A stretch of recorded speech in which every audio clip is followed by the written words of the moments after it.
Ooh.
Hi, Marianne. Hi.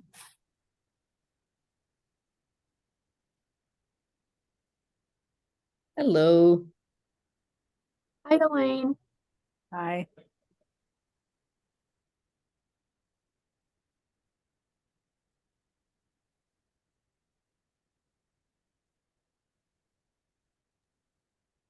Marianne, Yeah. it's Miriam. I don't know if I emailed you, but we don't need a site visit. Oh, great. Thank you. Thank you. That's good to know. Miriam, I have a question. So we're going to have the well put in, and the well is, well, I'll send you the plan tomorrow. So the well is outside of any buffer zone or wetland. But they'll have to drive through the edge of the buffer zone to get to the spot where the well is. So why don't I send you the plan? You can't say, and you can't, make an opinion on it without seeing the plan anyway. But we're going to be asking if an RDA is required to access the site for the well. Okay? Sure.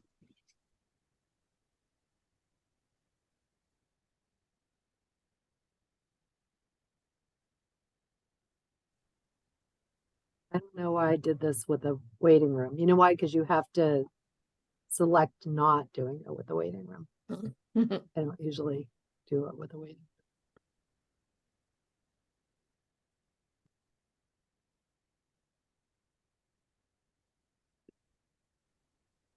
Hi, Neil. Good evening.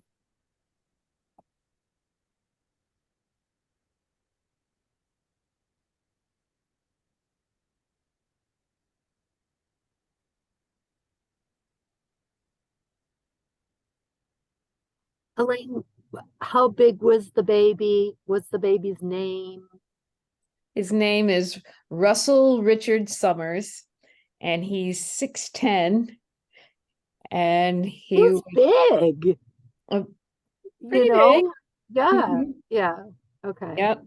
And parents are doing well. He'll be 2 weeks old on Friday.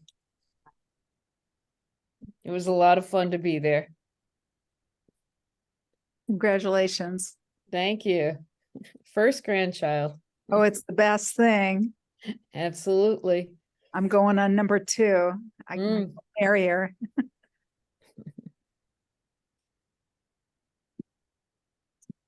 How old is Audrey now? Audrey just turned 6. Wow. And I got another one due in March down in Arlington, Virginia. So, Oh, yay. that's where my daughter is. Oh, no kidding. Yep. Unfortunately. Yeah. 7 Well, hours and 15 minutes. I know that drive. Yep. Well, maybe we can get a party van or something. Grandmother Express. I think we're gonna need one, you know?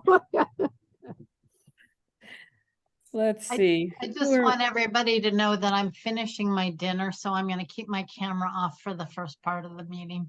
No, wait a minute. Tell us what you're having. Having a lovely salad. Oh, Nice. Nice, okay. Okay, who are we waiting for? Let's see, I just saw Dominic. We're waiting for Matt and Porpla. Roger. Okay, Roger's usually first. Um, so who's gonna be sharing, Matt or Dominic? Dominic is. okay.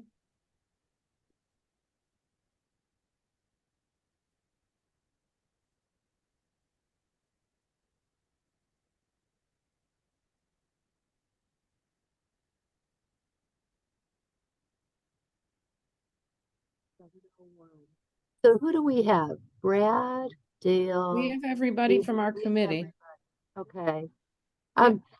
Yeah. Okay. Should we wait for Roger, Neil? Or, You can move on. He'll join as soon as he's available. Okay. All right, calling the meeting to order at 7:01 PM. Do we have any public comment? Miriam, you're the only public here, so any comments? No, I'm good. Okay, so we'll move on from that. Let's review the minutes. Thank you, Penny, for the minutes. First of all, we have the minutes from, let's see, let's go back to the June minutes. Let's see, June 20th. Do I hear a motion to approve the minutes as corrected on June 20th? I think there's an error, error yet. It lists me as not being present, but I believe I was present. Okay, I will open those up and make that change.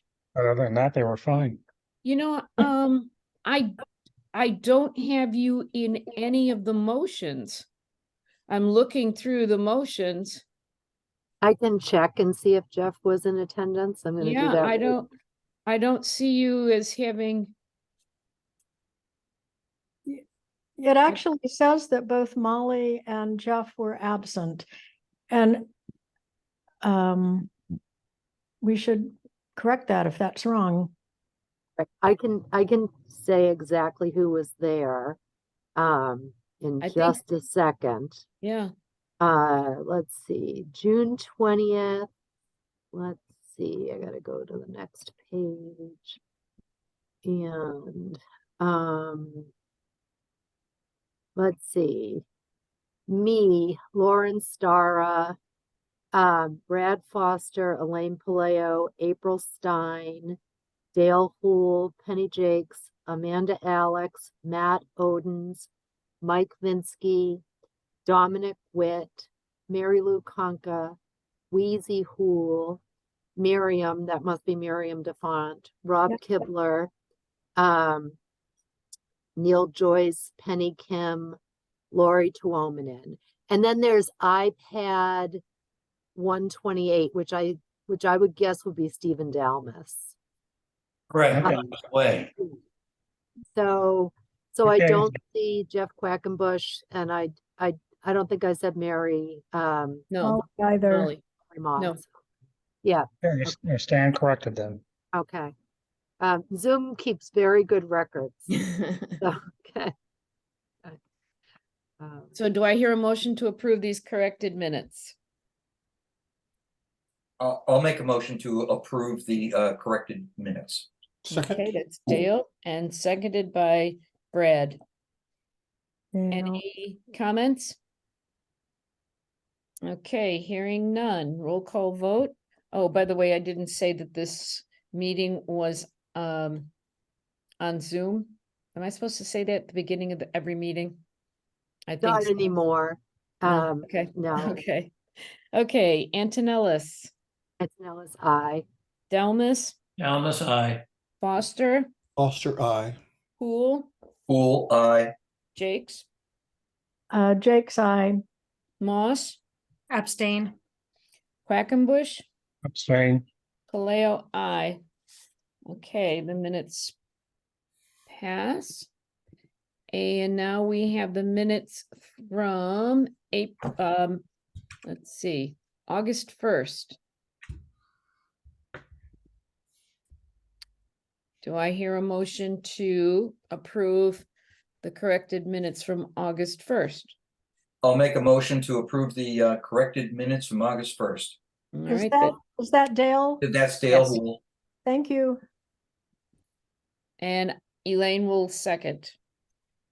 Any changes, corrections, or additions? Hearing none. Antonellis, Aye. Delmas, Almus, aye. Foster, Foster, I. Poole, Pool eye. Jakes, Jake's eye. Moss, Aye. Quackenbush, Quackenbush, aye. Paleo, I. All right, those minutes have been approved. I think those are all that we have right now. Okay, let's go to the geotechnical and infiltration testing proposal. Blah, blah, blah, blah. Take it away, So- Marianne. Okay, already. So, so at the last meeting, well, at the last library, at the library building committee design subcommittee meeting, 2 meetings ago, Matt said that, his structural engineer, needed some additional, geotechnical testing because the location of the building had changed. And then the civil engineers wanted some infiltration testing.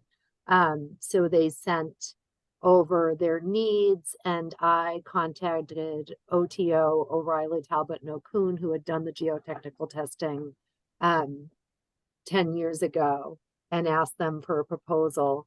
And I've emailed the proposal to all of you, and the civil engineer and the structural engineer have reviewed the proposal and agree that it meets their needs. So, does anybody have any questions about it? Or Matt, do you want to add anything more to that explanation? No, I don't think I need to add anything. I would just like to ask a question. Don't we think, I mean, I'm of the opinion that this is considerable overkill, personally. You know, I mean, it's a standard foundation, more or less, going in a standard situation in Shutesbury. The site's already been tested. I mean, I don't know what else we're looking for. We're not gonna really know. I mean, I don't think we're gonna find anything unfortunate down there. And I don't know that we need, we're not gonna really know the full deal until we dig the hole. And it's not gonna be a deep hole. So, I mean, I just think that, as we go forward and we're, look at, I mean, I just think that this is an expense that can be avoided, is personally what I think of the thing. So that's my view. Dale, are you saying for the borings or for the whole thing? Because we're talking about borings, perk tests, and perk tests, Infiltration moderate testing. wells, and Right. borings. Well, the perk test is another matter. But as far as where the foundation is going, I know of no foundation failures in Shutesbury. And I mean, I basically live on the same side of the pumpkin as the new library. And, I mean, I don't know. I mean, I don't know why we think it's not going to be stable.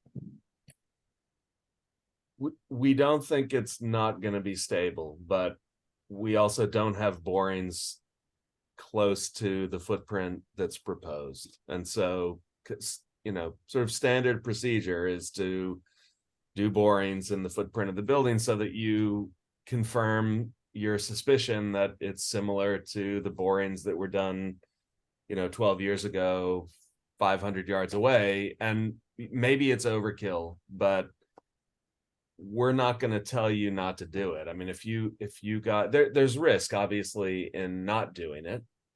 As you say, maybe that risk is low. And so it's a decision that the committee can make whether or not they want to proceed without it. We can certainly design the foundations based on the borings that were done 12 years ago in a different location.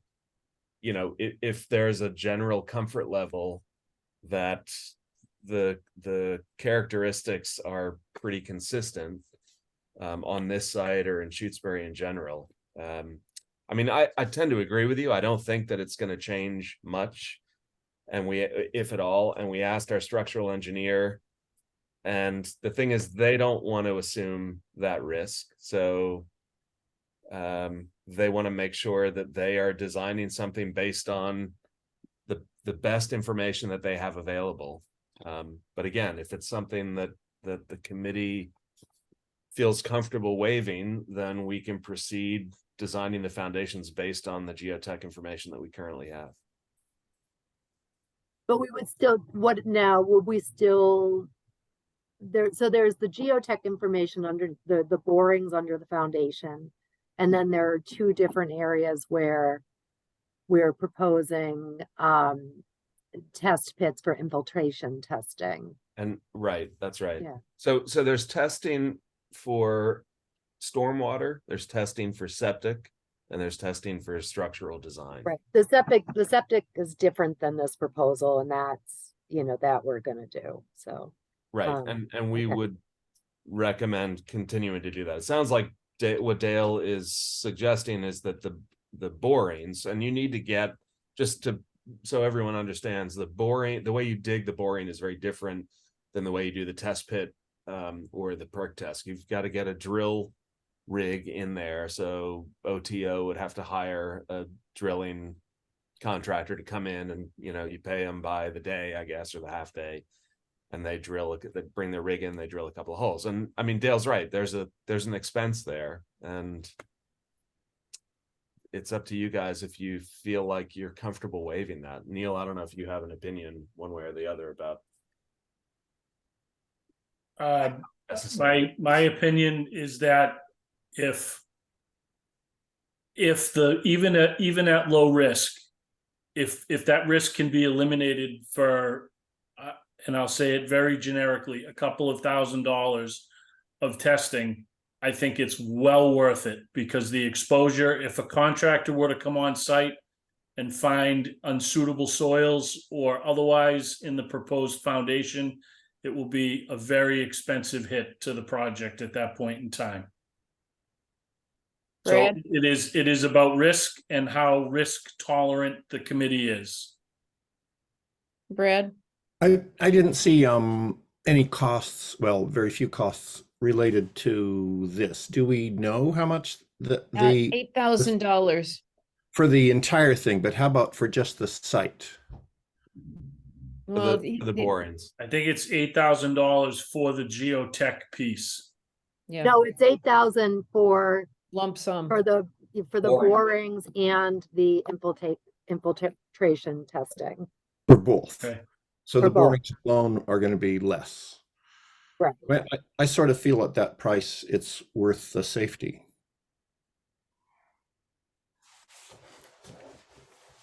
Jeff, what's your opinion there? I would do the borings. Stephen? I would do the borings.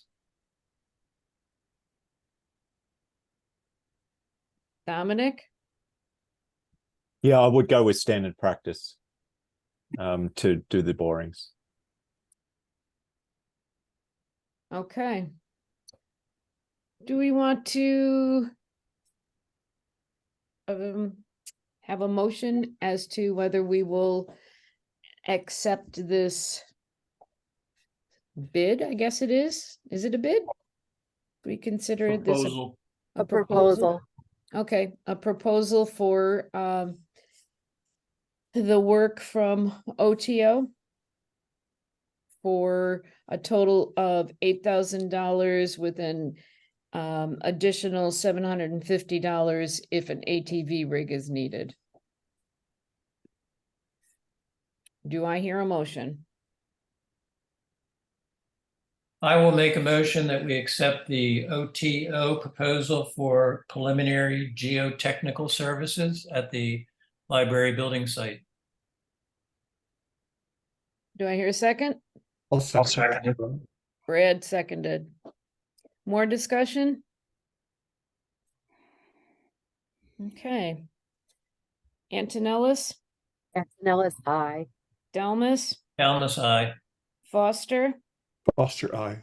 Poole, Pool eye. Jakes, I, Moss, Moss, I.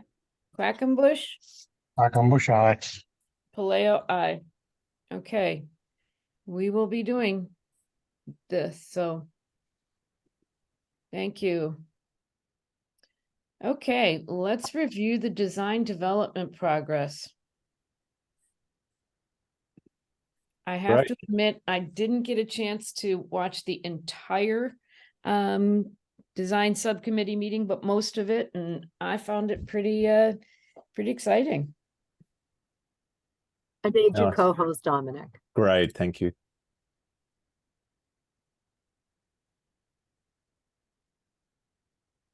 Can everybody see that? Yes. Yes. Great. So we've been busy into DD, design development phase at this point, mostly meeting with our consultants and continuing coordination efforts. So with our mechanical engineers, structural engineers, I would like to show you some slides from our lighting consultant who did daylighting analysis, as well as our acoustic engineers, who we've been coordinating with about some acoustic treatments.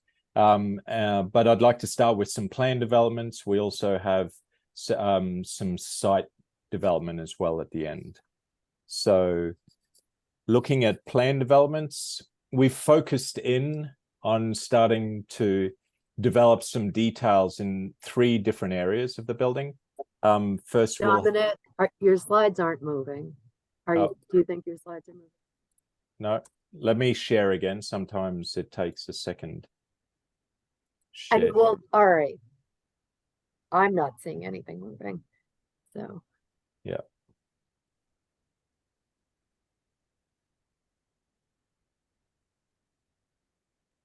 Can everybody see my plan? Yeah. Yes. Apologies for that. There was just a couple of intro slides there. So starting off with some interior plan developments, we've got 3 zones that we're focusing on: the meeting room, electrical room, the meeting storage room, I'm sorry, and the electrical room access, the staff workroom and circulation desk programming, and the children's bench with storage cubbies underneath. So looking quickly at the meeting room and the storage room and the electrical room here, what we wanted to study here is seeing whether we could change the access to the electrical room so that we could have more wall space for the potential for additional hanging space on this wall here. So we had a look at the electrical room door, accessible from the storage room. But looking at the configuration here, we discussed this and figured that this was not optimal. We're looking at relocating it back into this blue dotted line. But to caveat that as well, we are still getting final input from our mechanical engineers as to whether we could have exterior access into this room. So there's a few things still at play. But we just wanted to show you that we're thinking about this space, really trying to micro-program the meeting room and give you as much programmable advantages here to be able to hang, get you some additional hanging space. Dominic, we're still seeing the full building plan view. Okay. I'm gonna Oh, yeah, I cycle. was gonna say, I don't see any blue dotted line. What do you, I don't know Okay. what you're, How about now? yes, Yes. There we seems to go. be a delay. I'm going to do this. So you're going to see kind of the working interface of this presentation program. Is this better? Yep. Yes. Great. So if I do this, can you see the Yep. changes? Excellent. Great. So to go through very quickly again, you can see here, we're looking at the position of this door to access the electrical room. There's a few things at play. Potentially we could access it from the exterior, which would free up this wall in the meeting room, as well as give you more freedom for storage in this meeting storage room 5. So there's a few things still developing. We'll have more to present to you at the next meeting, and this should be close to flushed out. So that's really what we covered for the meeting room. Moving on to the next section. So here we spent some time having a look at the staff workroom, circulation desk zone. So there's a few things going on here. We're really looking at micro programming. How does the circulation desk work in this space? We are going to design this so that it has a book return slot, which is common practice for our library projects. It's something that we were debating as to the spatial implications, whether we were to do a circulation desk as a furniture piece or a custom millwork piece. We're going to continue with being a custom millwork piece that should be able to incorporate a book return slot. That'll have a book cart underneath, and therefore library staff are able to pull that out and into the staff workroom. Gives them some flexibility. We're looking at including a self-checkout station that's next to the adult computers. So this is in a nice prominent location for circulation through the building, but also allows staff to monitor this application. Moving to this glass dividing wall. So this is a half height wall with glass on top, and it is going to be split in half so that within the staff workroom, you have shelving and then a counter space. And at the circulation desk, you're going to have integrated shelving that's within this wall. So this is going to be 3 high shelves. It says 2 times here because it'll be back-to-back shelving within this zone. We're going to reduce to a single cart. Sounds like the staff only needs a single cart here, which is a mobile book cart. That'll free us up to enlarge this shelving portion of this wall. We're going to reduce this counter, the width of this counter, and allow flexibility so that it can be used as a sit-down counter, like a workspace or a stand-at desk. This 30 inches is to indicate the counter width or depth, I should say. And moving to the back of the room, we also have a counter space, which is currently labeled at 24 inches, but we're going to increase that to 30 inches just to give you more working space. And to the left of that, we're going to incorporate storage closets. So this is where we left off last week. Following our conversations, we've been discussing how we might increase the size of this telecom closet, and that could allow us to store the library of things. So we've been working closely with Marianne about that functionality and being able to store some of the library of things, but also to have some of the library of things, which is a whole slew of different material that patrons can borrow, that some of that could be actually on display and presented at this reception and browsing shelving location here that I'm highlighting with my mouse currently. So we feel there's enough space here, there's enough linear feet of shelving that if we dedicate the left side to actual browsing material, the right side could be increased in shelving depth and therefore hold all of the library of things. So a few things here in flux.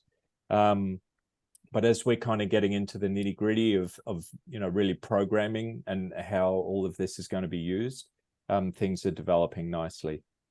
I wanted to also include, which wasn't discussed previously, this drinking fountain that we currently have. It's currently nested between the two restrooms, but we've been told that there's a code violation here in the sense that it protrudes from the face of this wall. So because this drinking fountain protrudes into a circulation space, it cannot protrude more than 4 inches. We're currently at this location struggling a little bit to get the layout of the restrooms to meet code, as well as incorporate this recess for a drink fountain. We did find out that, however, that by code, we don't need a drink fountain. We could replace this with a water bottle filler and therefore not protrude from the wall as much, and we could meet code there. So it's a question to you all as to whether you would be happy with just a water bottle filler station here that would be integrated into the wall instead of a drinking fountain. So I see, Brad, you have your hand up. So with this design, reception and browsing is public. If there's an event in the community space, the dividing line that closes off the library is to the right of reception and browsing. Yes, and so Marianne, is it okay with you to have? Yeah, we've discussed it, and we've talked about a couple of different ideas of what would be stored in that sort of blue highlighted area, which maybe Dominic is going to talk about. And well, that was when he talked about the whole slew of different materials patrons can borrow. And I liked how he described a library of things in that way. But Okay. But anyway, so those, and then we've also talked about mobile shelving that might be either in that recessed area or in the center that could be moved out of the way. And we also talked about how, you know, there are sometimes programs, well, before COVID, there were programs in this library after hours, with everything, you know, out in the open. So we weren't concerned about that small space. Great. You've answered my question. Thanks. Okay. Right. So I've crammed in a lot in just one small portion of the plan here. Yeah. Sorry, Dominic, can I ask for, I'm sorry, I wasn't at the last design meeting, and Andrea did catch me up, but I haven't watched the video yet.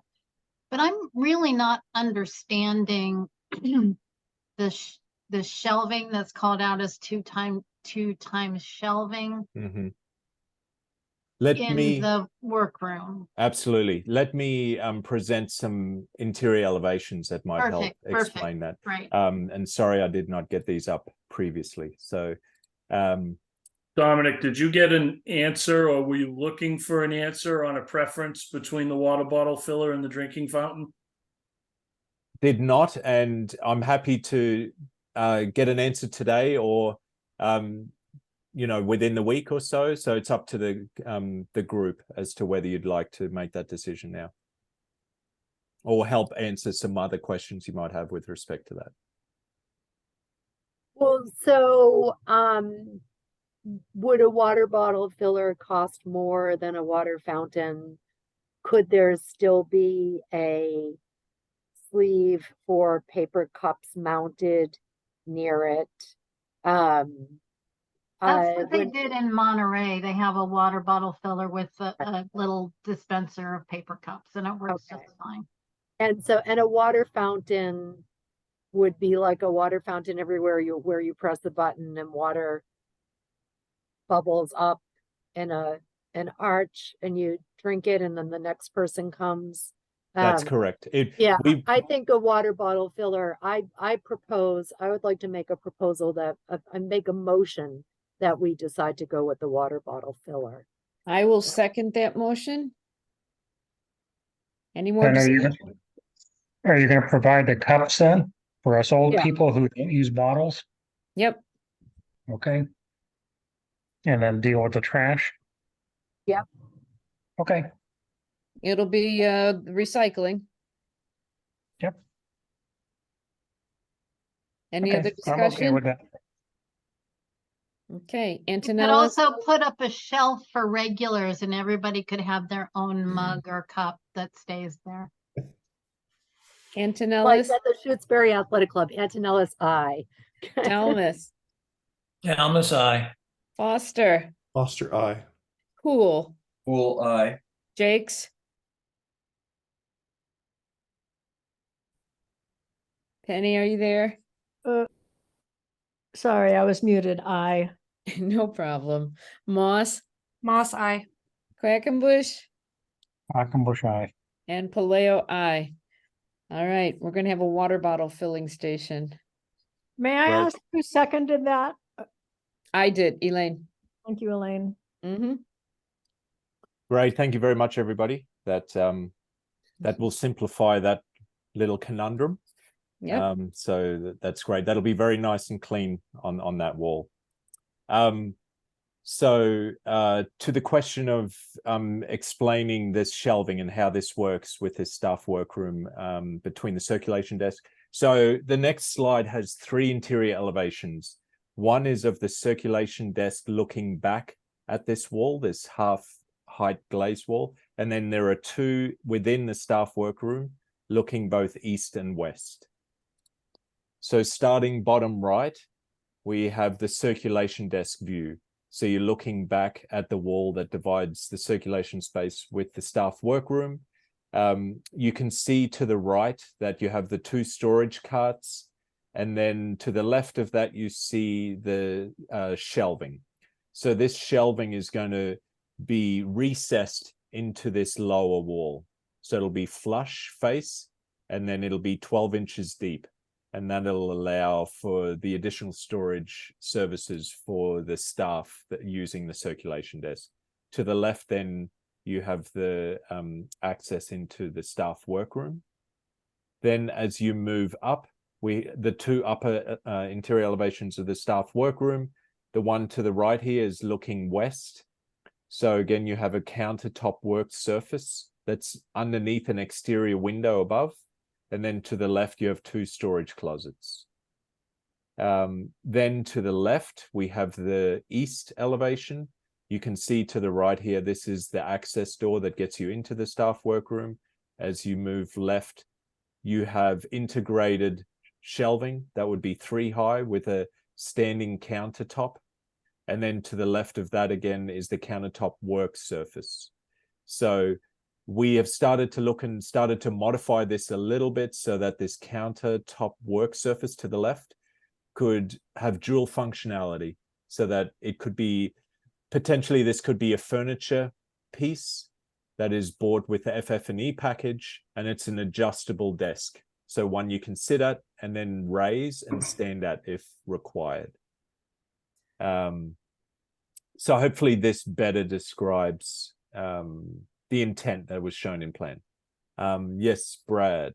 So I think what you're saying is that the thing that's listed as 2 times shelving, it's 2 shelves, one in front for the circulation desk and one behind for the staff. Yes, 2 times meaning back to back. Yeah. Okay. That's right. Yep. Lauren, hopefully that explains that a little bit. And there's details being flushed out with regards to this, incorporating. Very helpful. And I fully support having an adjustable height desk in that space. I think it's really important for staff ergonomics and reduction of repetitive stress injuries and back problems that I deal with myself.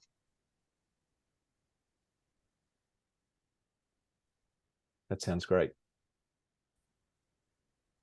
If there are no other questions, I can move on.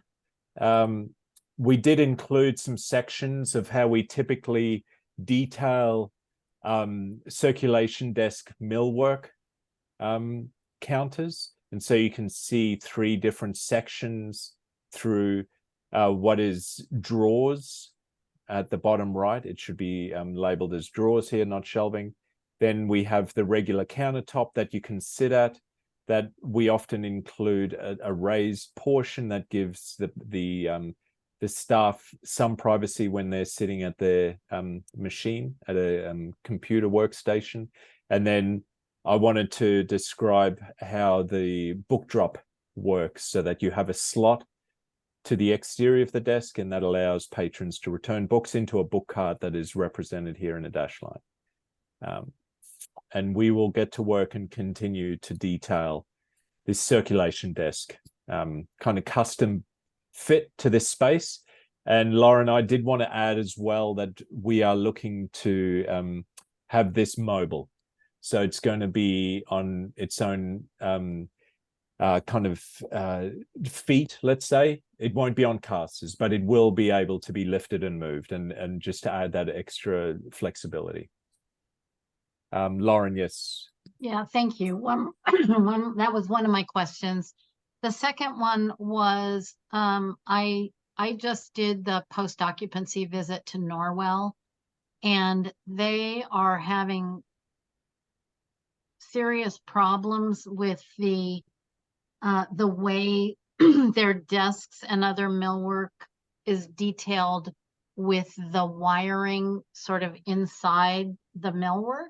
And I want to request or maybe discuss not having that feature in this library, because it's impossible for them to use. They literally plug a power strip in and have the power strip hanging outside the panel. So it's not working.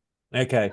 I'd love to have a follow-up conversation with you, because I remember going through those details, and what Lauren is talking about is, if you look at these sections, there's actually a cavity space created in this outer wall, and we often utilize that to have power runs go through there.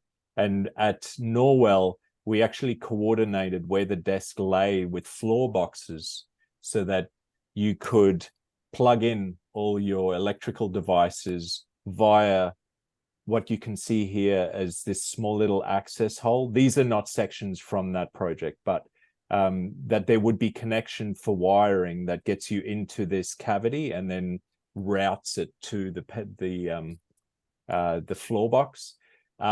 We did meticulously detail access hatches, and I wonder if they have worked.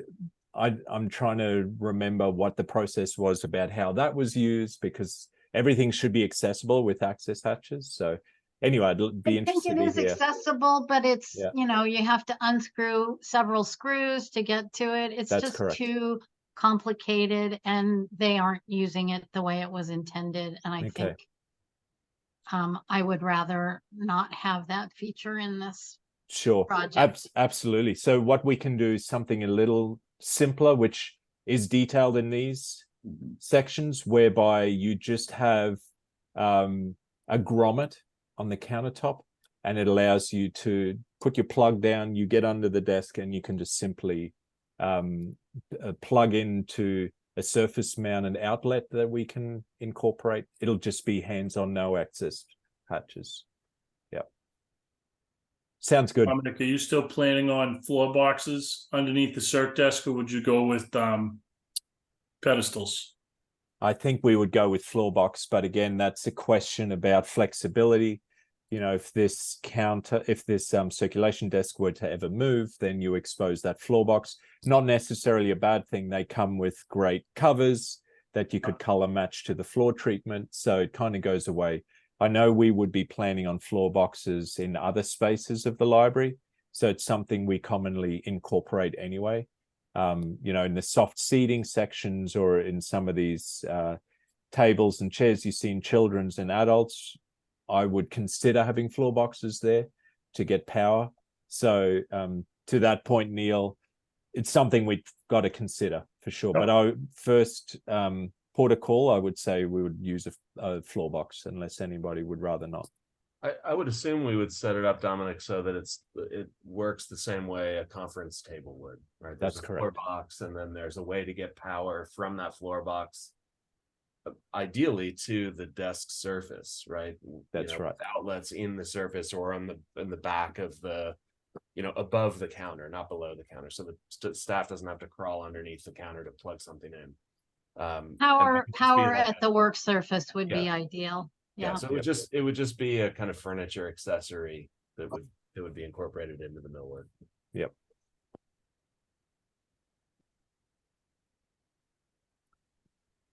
Nice. So moving on, then the last portion, at least, concerning plan refinements, we wanted to show an image of the children's portion of the library and the north elevation, showing the cubbies and a bench seat that we would like to incorporate with obviously the storage cubbies underneath.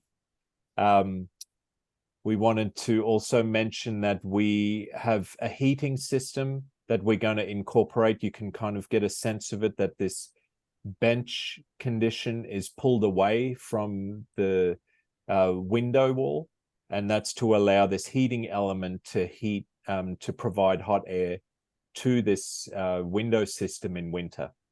When we discussed this at our subcommittee meeting, concerns were raised about things falling down there and how this will how patrons might feel the air. Is it going to be too hot? So we've used this kind of detail before. The air coming from this to treat this window it'll be warm. It won't be too hot. But we're going to consider how this grill at the top of that heating element is how we detail that to make sure that, only it's going to have very small reveals and not anything that too big where a pencil might fall in, and yet be able to be cleaned if necessary. So a few considerations here. Is this similar to the one that's in Eastham? Matt, I'm not familiar with that detail. You're on mute. We have a bench like this in Eastham. I'm trying to remember where it would be. Yeah, I thought we saw that. Penny, didn't we see it at Norwell. Norwell, I'm sorry. Yeah. Norwell. Yes, sorry, I can speak to that. So we did. Yeah. And we had a similar condition where we incorporated a heating rental system that was incorporated within the millwork. Yeah. It was similar to this. And it was it looked like the children were using it quite a bit while we were there visiting. Penny, let's see, Mary Ann, you had your hand up, and then Penny. Let Penny go first. Okay. I know one of the things, am I muted? No. Nope. One of the things that I wondered, based on, I think it was Andrea's comment about kids' hands on windows and who's cleaning the windows. I'm wondering if, rather than having the glass come right down to the bench, if you had a little bit of wall there, That's rather than glass right at the bench level, from a practical point of view. Sure, it's a good point. We can study that. I know currently this window system, the sill of this system, is tying in with a water table condition that we have running around the entire exterior of the building. I can bring that up in some renderings that I'll show you in some slides coming up. But it's something we can consider as to kind of the tactile feeling of this cubby and how kids might kind of climb all over it. But yeah, currently there was a deliberate decision to keep this sill low so that from the exterior, you read this datum of 18 inches where we have a water table condition kind of wrapping the base of the building. I would also say it's easier to clean glass than to clean painted drywall. So I would say my recommendation is keep it glass. I mean, yes, you will have to clean the glass periodically because it'll get fingerprints, etc. But it's a pretty easy task. Remember, we have 3 hours of janitorial help a week. Matt, do you envision that seating to be a soft surface or a hard surface? We were thinking of it as an upholstered cushion on a millwork base. Marianne? Okay, so everyone's gonna hate me, but I really have so many concerns about this bench. Um, so I can picture kids sitting and dangling their feet over and swinging them back and forth, and their muddy boots are going to be kicking whatever we're storing in those cubbies underneath. I'm sorry to disappoint you, everyone who thinks this is a beautiful thing. And maybe I'm wrong. I can see kids climbing and jumping off it and falling off it. And banging on the windows and library staff of the future feeling like they need to run down there and say, oh, please don't bang on the windows. And and I feel like it's a permanent fixture that isn't flexible and um and it just it doesn't I just feel like it's a problem, and it would be better to have mobile shelving that was 2 shelves high, or or floor to ceiling windows, and then a couple of mobile chairs in front of it. But I do like the idea of some cubby storage, and we do need some sort of larger space storage for kids, the kids slew of library of things. But I've never been drawn to this bench. Could Brad? I? Yep. Go ahead. What would you use I'm not sure who I'm addressing this to, Marianne and Dominic both. What would the cubbies be used for? I think there's a lot of storage capabilities there, from puzzles to baskets of items to books. That's how they've been typically programmed in projects past of us.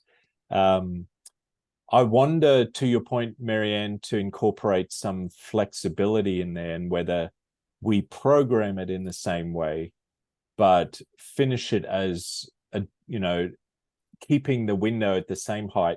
So you have a stub wall there with the heating element, and then we incorporate flexible furniture that could basically do the same thing, that at some point you could move away, or change, I should say. But we could look at this at many different ways. I think just to clarify, our motivation here was really to activate the space. And we think it's a very prominent condition in the building and kind of a highlight. And I see it as kind of, to your point, bustling activity, and kids will love it, yes. But will you have some oversight demands? Potentially. I'd be interested to hear on our past projects, Matt, how, it depends on the oversight too, right? The librarian in this condition is back some way. It can be removed. I think some of those issues are going to be there, whether this is a built-in bench or it's a love seat or it's a series of chairs or cushions. The kids are kids, and they're going to behave like kids, and at a certain point that has to be managed. I'm not wedded to a built-in bench. We were thinking that this was a way to incorporate some storage and provide a kind of continuous line of seating, which for an activity like story time or something, it provides a good bit of seating. You can squeeze a lot of kids on a bench that's long like that.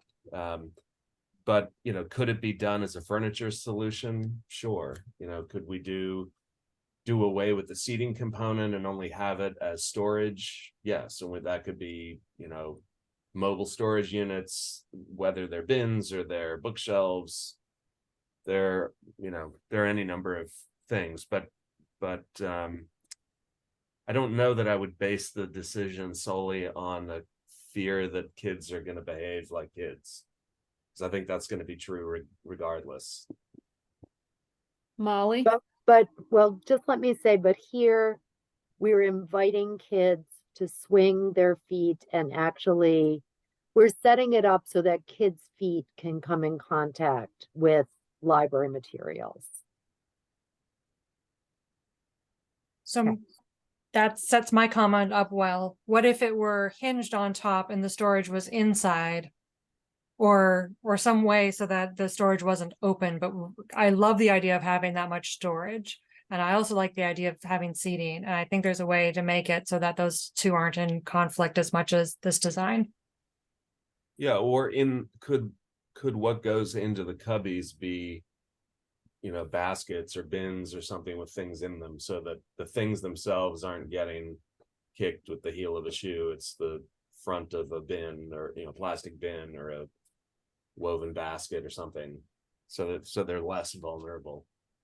But the nice thing that I saw there, and it was Norwell, I'm sorry, was having that as a surface, not a seating surface, but as more of a table type surface, where there were beanbag chairs, and we saw little kids sitting on the beanbag chairs, 2 or 3 of them around a computer screen that they were looking at, and then they could draw along the side on their own stuff. So it was more like a table, and they wouldn't be sitting on it, they would be sitting at it.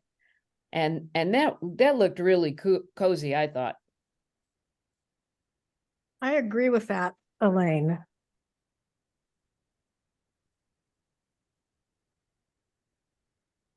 Like I said, we are not wedded to this as the only way to handle this condition, and we're happy to look at other ways to do it if there are lingering concerns. And Marianne, we want to make sure that you're comfortable with what we're delivering ultimately. So again, we're not trying to push this as the only way to do it, that we can manage it different ways. It's really up to you guys to decide what works best for you.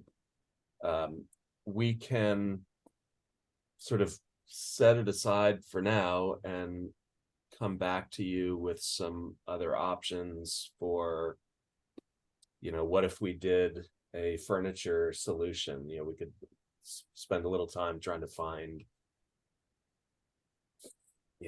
furniture that might work in a similar way, but that isn't so permanent. I think if it just didn't have seating, that would solve many of the concerns that Marianne has. Mm-hmm. That if it was just storage and perhaps display, and the kids that I saw were sitting on the floor in beanbag chairs or, cushy little soft chairs. Mm-hmm. So that I'm thinking of a library actually in Coeur d'Alene, Idaho, where they have some low shelving on one wall, and it so I think it's like 2 shelves high, and they have and this could just be, I'm just picturing, I don't know how big those spaces are underneath, but I sent Dominic the dimensions of our Storytime backpacks the other day, and I'm kind of picturing that one of those could fit into each of those spaces.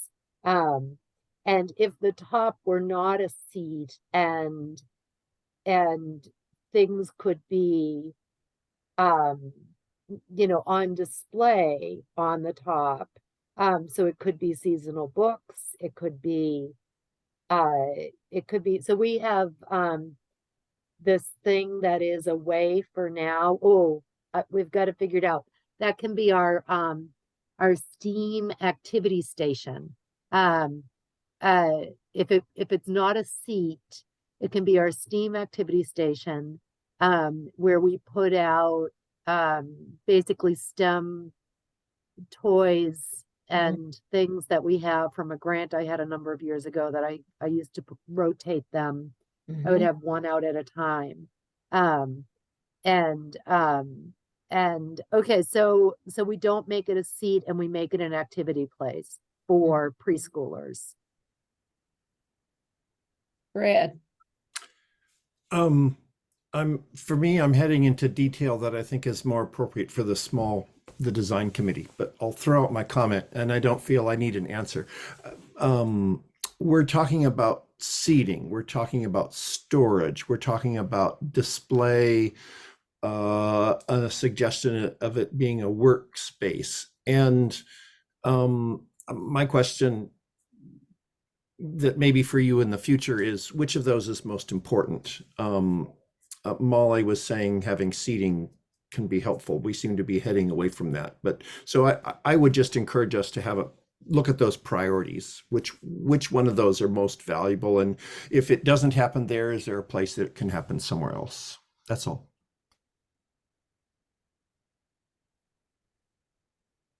Lauren, I think we also need to refer back to the building program and what seating was expressed as desirable in that. And, you know, we all know that we're being a little more flexible with the pilot project than in our regular program, but I think we still need to use the building program as the guiding star for our decisions rather than going too far afield. So I would like to reconcile the number of seats with whether or not this bench or some other type of seating is included. Thanks.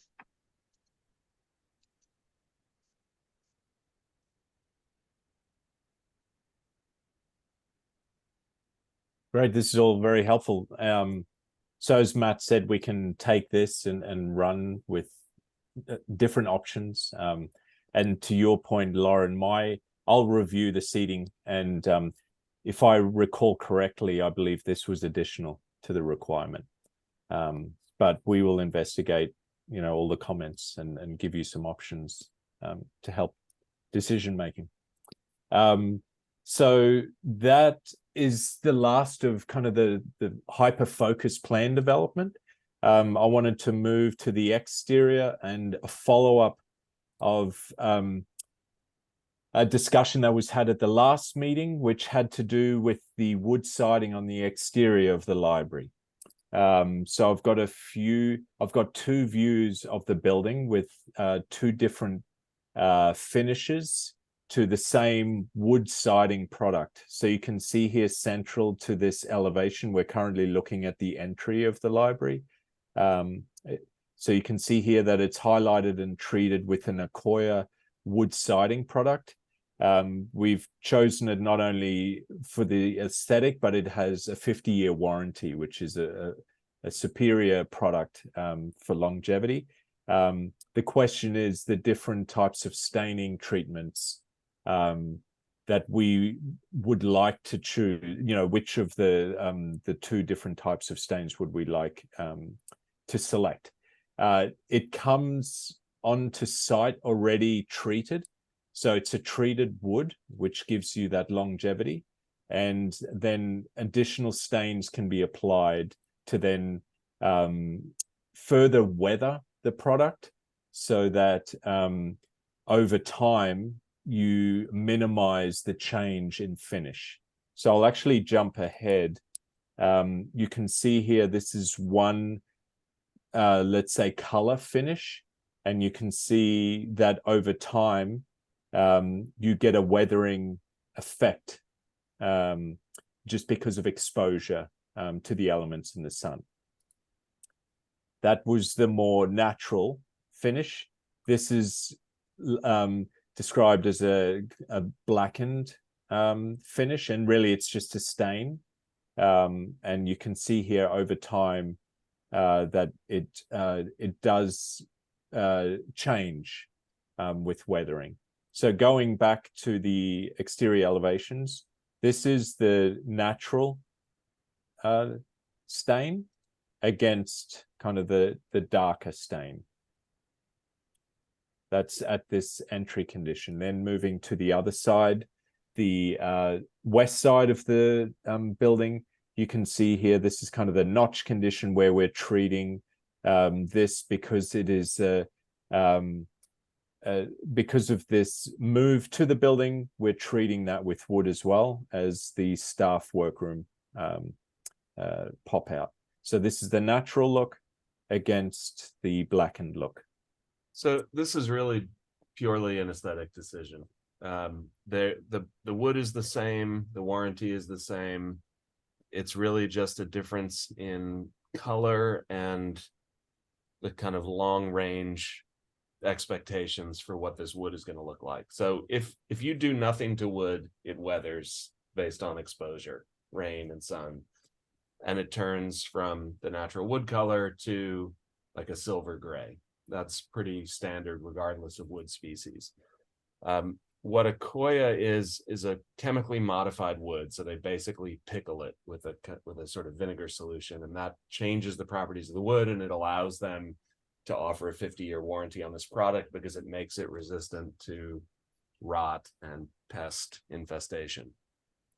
Beyond that, the difference between these products is purely aesthetic. They put one type of stain on if you want, this color, another type if you want a slightly different color. And if you want to preserve that color, you continue to put that stain on periodically, presumably kind of, it depends obviously on the exposure, but presumably a sort of 3 to 5 year cycle. If you don't do that, it will ultimately, that stain that it comes with will wear off and it'll weather gray on its own. The challenge a lot of times though with letting wood weather naturally is that there's differential weathering based on exposure. So one side of the building might weather faster than another. The top half of the wall may weather slower than the bottom half because it's under the overhanging roof. And so over time, you might get this sort of differential weathering where that's a more noticeable thing. And so that gray stain is one way of sort of pre-weathering the wood, make it look like it's weathered wood, and over time the stain fades away and the wood is actually naturally weathered gray, and it's a fairly uniform process, and the stain kind of conceals any differential weathering. So that's one aspect. Are you saying that this one we would never have to restain this one every 3 to 5 years? You wouldn't, you don't have to restain any of them, but yes, the idea behind this one is like I said, you're sort of pre-weathering it. Mm-hmm. Okay. You're making it artificially look like it's already weathered gray, and then over time that this sort of, it blurs between what was stained and what's now weathered. But when we look at it on the building and we acknowledge the fact that we also have a wood roof, exposed wood structure, those things, the underside of the roof eave, which is wood, is not going to weather because it's not really exposed to the elements. It doesn't get much direct sun and it doesn't get any rain. And so if we go with the gray stain, then we end up with a kind of two-toned wood, and some of the wood is natural color, some of it is gray. And so I think our preference would be to say that you go with the natural look, that first weathering chart that Dominic put up. Yeah, this one. But in order to keep this look for the life of the building, it means that every 3 to 5 years, you've got to paint on one coat of this stain to sort of keep it looking the way that it does. Now, if you look at, go up one image or two images, Dominic, the areas where we have this wood are pretty limited. We have it here in the notch, we've got it on the 2 bays, the staff room and the teen room, and we have it at the front entrance. It's all fairly low. It would be easy to do this. Now, I'm not the one doing it, so it's easy for me to say, but the maintenance, you're not getting up on ladders. You're not doing the whole building. It's a fairly limited area. But again, it's not, I'm not the one doing it. So it's not my decision to make. It's up to you guys. But again, from a purely aesthetic standpoint, our preference would be that you go with the lighter wood and you maintain that to keep that look. All And right, so if you let's, don't, it'll weather, and you know, that's let's that. start with Brad. You had your hand up first and then you put it down. Now it's back up. So Matt, I appreciate your presentation of that, and it puts me in a quandary because on the one hand, I like the lighter color in general. On the other, I like the less maintenance. And the gray, the fact that it might weather in different ways doesn't bother me at all. On the other hand, I like, as I said, I like the lighter color. So that's pretty much it. Dale? Matt, what is the actual species of this wood? Pine. Pine? Mhm. Pine. Fine. Yikes. And Yeah, that's pretty typical for the modified wood products that are out there, whether it's Akoya or Kebony, that they're generally speaking, they're using readily available kind of fast growth wood, and then they're modifying it to make it into something else that's more durable. Well, based on my 50 years of experience in working with pine in this area, I would say we definitely have to keep this stuff coated for sure. We cannot let it weather. Pine will not take it. But I think you can't think of it as pine. You have to think of it as Akoya. It is no longer pine because it has been modified through this process to change the cell structure of the wood. So it's not pine. It doesn't behave like pine. It's not going to rot like pine. And this product comes with a 50-year warranty. Now, all of these products have different warranties. Kebony is a 25-year warranty. That's a thermally modified wood, not a chemically modified wood. We had the discussion at the design subcommittee meeting about, you know, the fact that this is public bid and how we manage the specifications to make sure that we have as good a shot at getting the product that we want, and not a product that has a 25-year warranty instead of a 50-year warranty.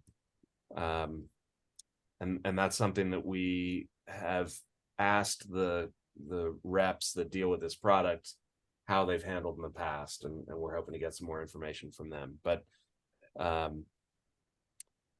I think the idea here and the reason that they are putting it out under a different sort of trade name is that it's not really pine. It's not. This is not. And look, I can only tell you what I'm told by the manufacturers and the reps. But if they're going to put a 50-year warranty on something, then they must feel pretty confident about it. Penny?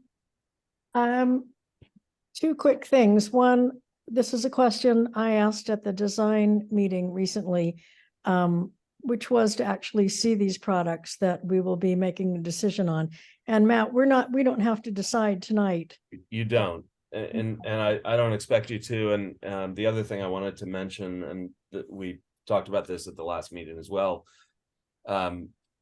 This company will provide mock-ups, on-site mock-ups, so that it's a couple $100 per mock-up. I don't know the size. It's probably like 4 feet by 4 feet. So you can put them in place. You can see how they behave over the course of, say now to bid day or something, and, defer a decision about stain color or something. I don't think it's going to. I don't think that mock-up is. It's really more about finish. It's not about whether this is the right product for you. We will get physical samples. We'll also get samples of some of the other comparable products, the other modified woods. The alternative to this, if you want, if we're talking about another sort of wood product, is to go with a wood that is unlike pine, a more robust wood. So ipe or jara, or one of these sort of so-called ironwoods, where they're so dense that they're never going to rot, but they're not treated. It's just the natural wood, and it's left to weather or not. I mean, you can also finish those to keep their natural color. They tend to be darker. Teak is a good example, right? It's not quite as dense as ipe is, but it's a different color. It's a lighter color. But teak weathers, your teak garden furniture weathers silver gray, but it lasts a pretty long time doing nothing to it, just leaving it out in the elements. So that's another route that we could consider. So that was the other part of my question is, did you consider other longer lasting woods, and did you decide to recommend the Akoya because it's less expensive or for some other reason? No, we recommended it because of the potential warranty. A 50-year warranty is pretty unusual for a wood product. We know, the roof is going to have a pretty good warranty on it as a metal standing seam roof. The slate shingle, which is really the main exterior material here, is a incredibly durable material that requires no maintenance. And so there's not going to be much maintenance on the roof, if any. There's not going to be really any maintenance on the shingles. So that leaves these kind of accent pieces. And we thought there you could maybe manage to have a material that might need a little bit of maintenance, doesn't necessarily need much, but and we thought the wood would help sort of warm things up a little bit on the exterior. But Penny, to your question and what we said last week is we will provide actual samples of materials so that we can make these decisions, seeing them in person and evaluating them, by touching them and looking at them in person. We don't expect you to make a decision tonight. We just wanted to keep you up to date on our thinking and kind of get any initial thoughts that you have. Thank you. Stephen. Number of questions. So with the test panels that the manufacturer shows, where they refer to accelerated wear, and the very last one is accelerated wear 9 months. What does that equal in real time? In other words, how long does it take for it to go from the start to, their quote accelerated look? Yeah, there isn't a simple conversion. And to explain the accelerated weathering, the way that they do this is at their production facility. They have these panels that are probably, 6 feet square, and they're on a 45-degree angle. So they are getting hit by sun and rain, all day long, every day, whereas a vertical surface is getting less weathering. So that by putting it on a 45-degree, it's accelerating the time, the weathering time for that panel. It's hard to say, and it depends on orientation. It depends on climate. It's hard to know. Okay. What Dominic referred to as the water table. What color is that? It looks like it's gray. It's gray. It's a concrete faced insulation product. Okay.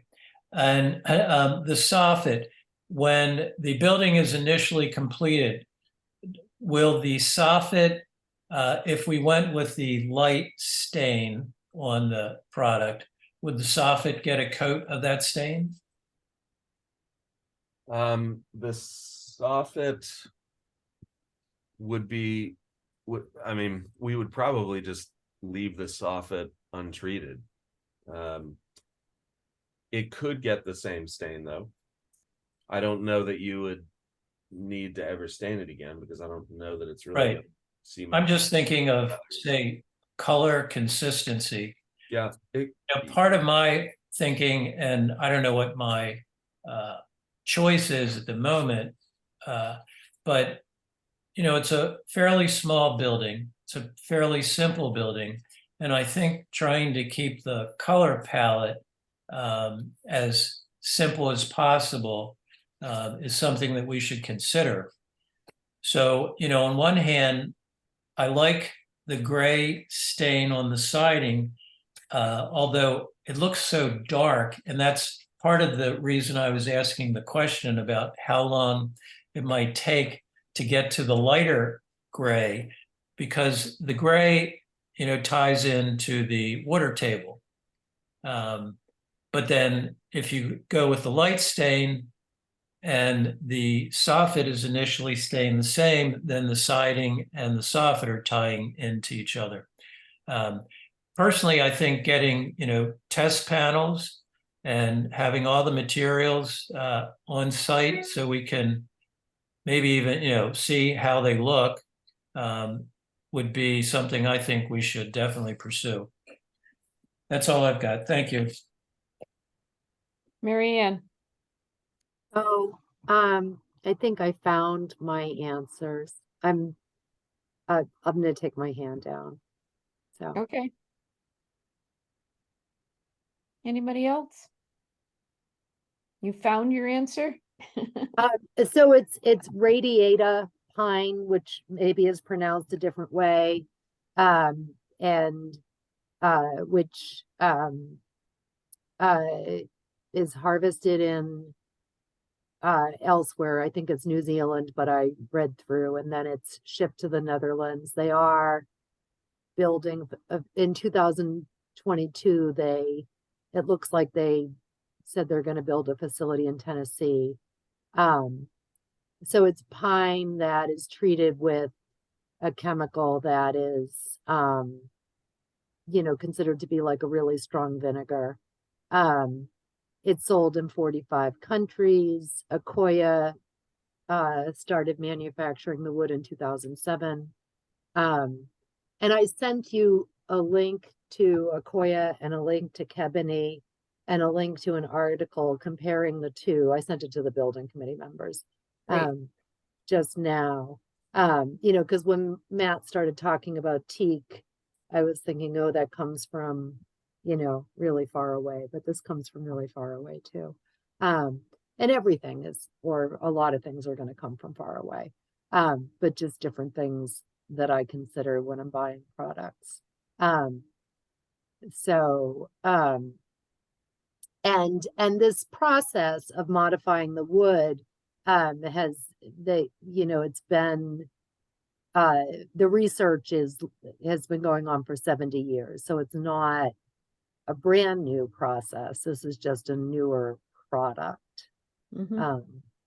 So Matt, have you we were used going to get a this? list. We were going to get a list of local installations as well. We will. We'll try. I don't know how many local installations there are, but we'll see if we can get some. Have you seen Akoya on a building? I have not seen it in person on a building. I've only seen photographs of it. Do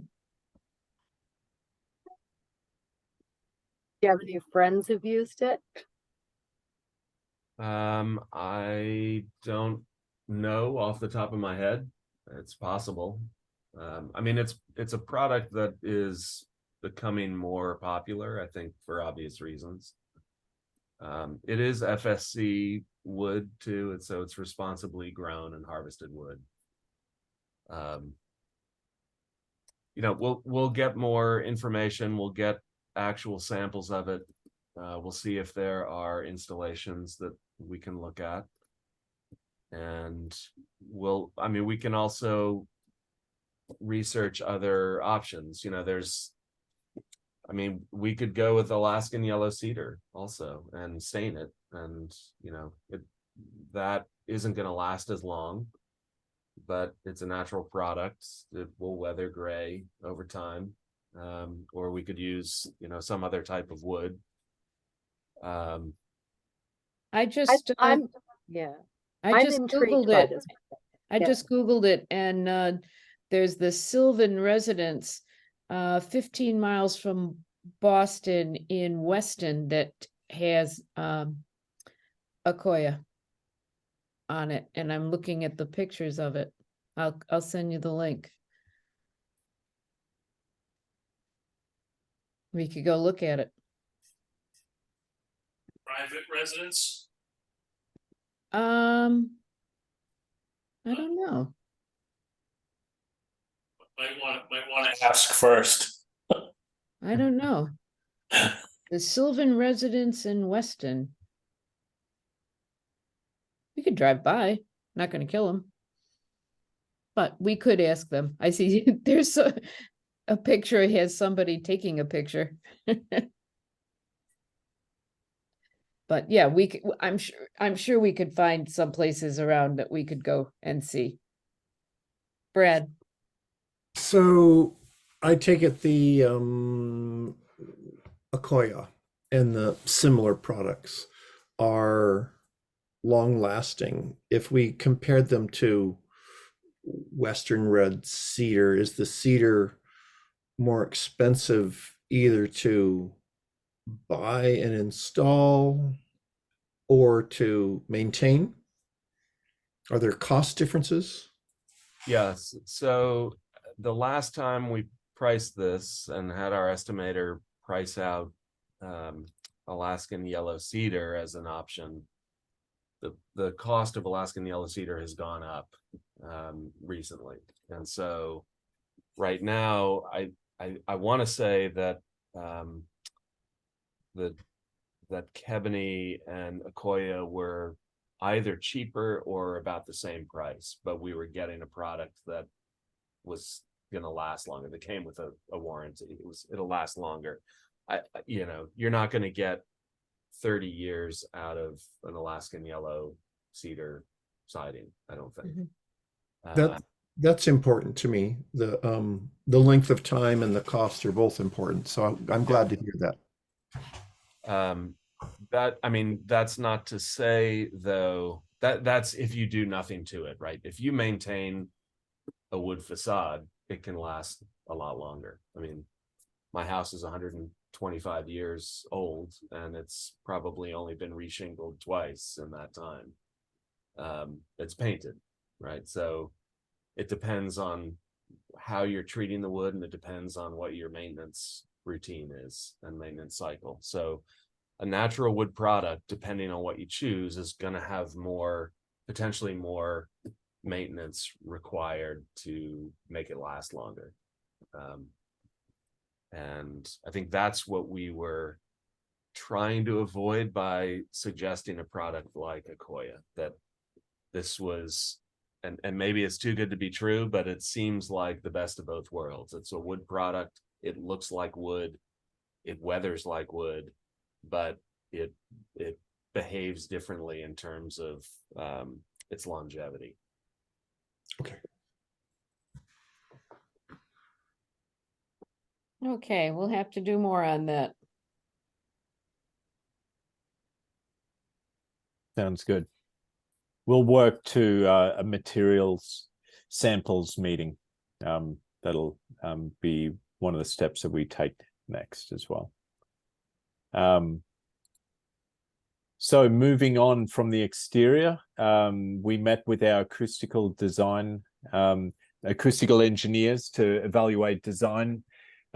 We specifically focused on ceiling treatments and their acoustical performances in the major spaces. You can see from this plan, this is a reflected ceiling plan. So here we're highlighting the different finishes in different spaces. So you can see the beige is representing acoustical baffles or a wood slat product that we would use in the ceilings of the meeting room, lobby, adults, or children. So this is open to the structural wood deck above. Moving to the purple highlighted spaces, we're considering using perforated gypsum board in the reception and browsing and circulation desk. So that's like drywall product, but it has perforations in it, which performs to acoustically to deaden sound. The dark purple for the restrooms would actually be regular gypsum wallboard. So that would not require acoustical treatment. So we assign that different shade here. Then moving to the light blue, this would be an acoustic ceiling tile. So kind of a run-of-the-mill product which performs very well acoustically and can be coordinated with all the other fixtures that we have in the ceilings.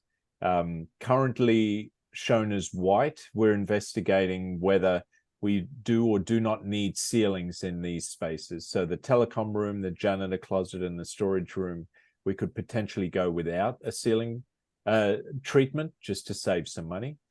We know we needed a ceiling treatment in the electrical room to meet code for fire rating, similarly for the book drop room. And we're still investigating whether we need that as well for the water services room. My sense is we may not need a ceiling in that area.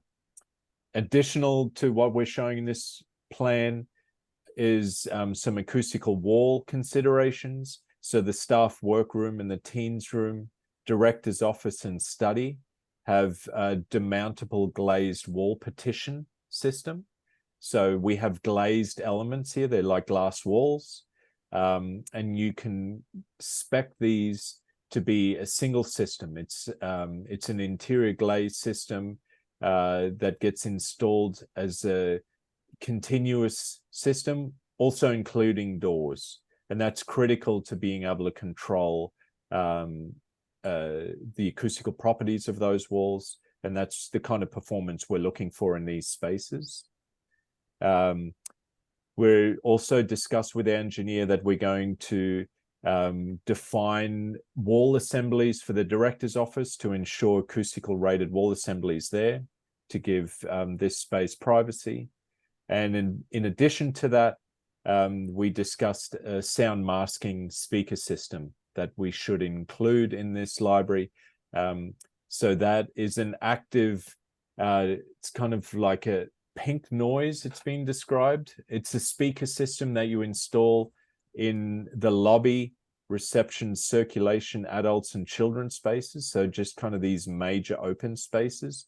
These speakers emit like a white noise, and it helps distract the patrons and staff from hearing conversations that might be happening further away from you. So in another, let's say the children's space is noisy. If you're having a conversation in adults, a sound masking system will help kind of alleviate your ability to hear what is being said in other spaces in the building. So it's a low cost kind of option. We find that it's low cost and it greatly helps with the acoustic conditioning in these spaces. Marianne. It's not noticeable. It's not something that you're gonna recognize that you're hearing. That's right. Yeah, thanks for adding that, Matt. That's important. Have you used it in other projects? Yes, we have. Yeah, we used it in Webster. That's right. Yep. And we Art Complex. Yeah, the difference between white noise and pink noise is that pink noise is a variable frequency, so it's not a sort of monotone hum. It has a frequency that goes up and down a little bit, so it's more, at least according to the literature, it's more natural sounding.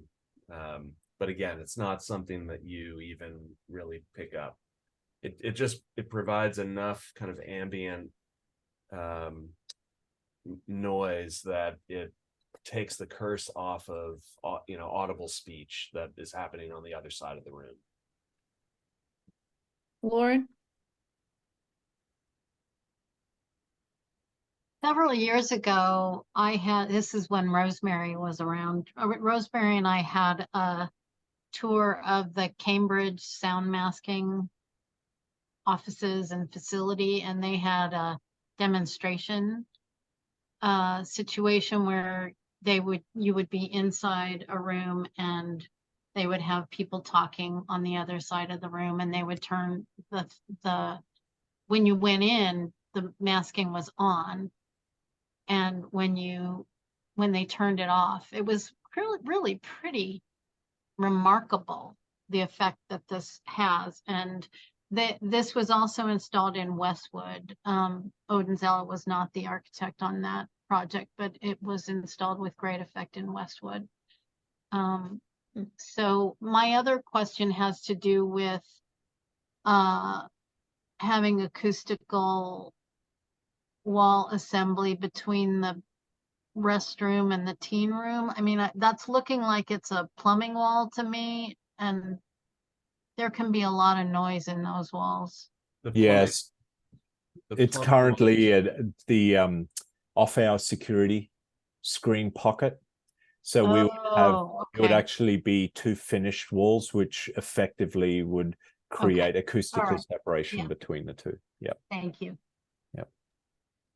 The more challenging wall probably is the wall between teens and director's office, and wanting to make sure that we're most definitely that not just blocking teen noise from the director's office, but also for private conversations that might be happening in the director's office. So the walls are all intended to go up to structure. They will be acoustically rated, and the makeup of the wall will vary based on the acoustic needs of that particular room. So the wall between teens and director's office will be a more robust wall acoustically than the wall between electrical and storage, for instance.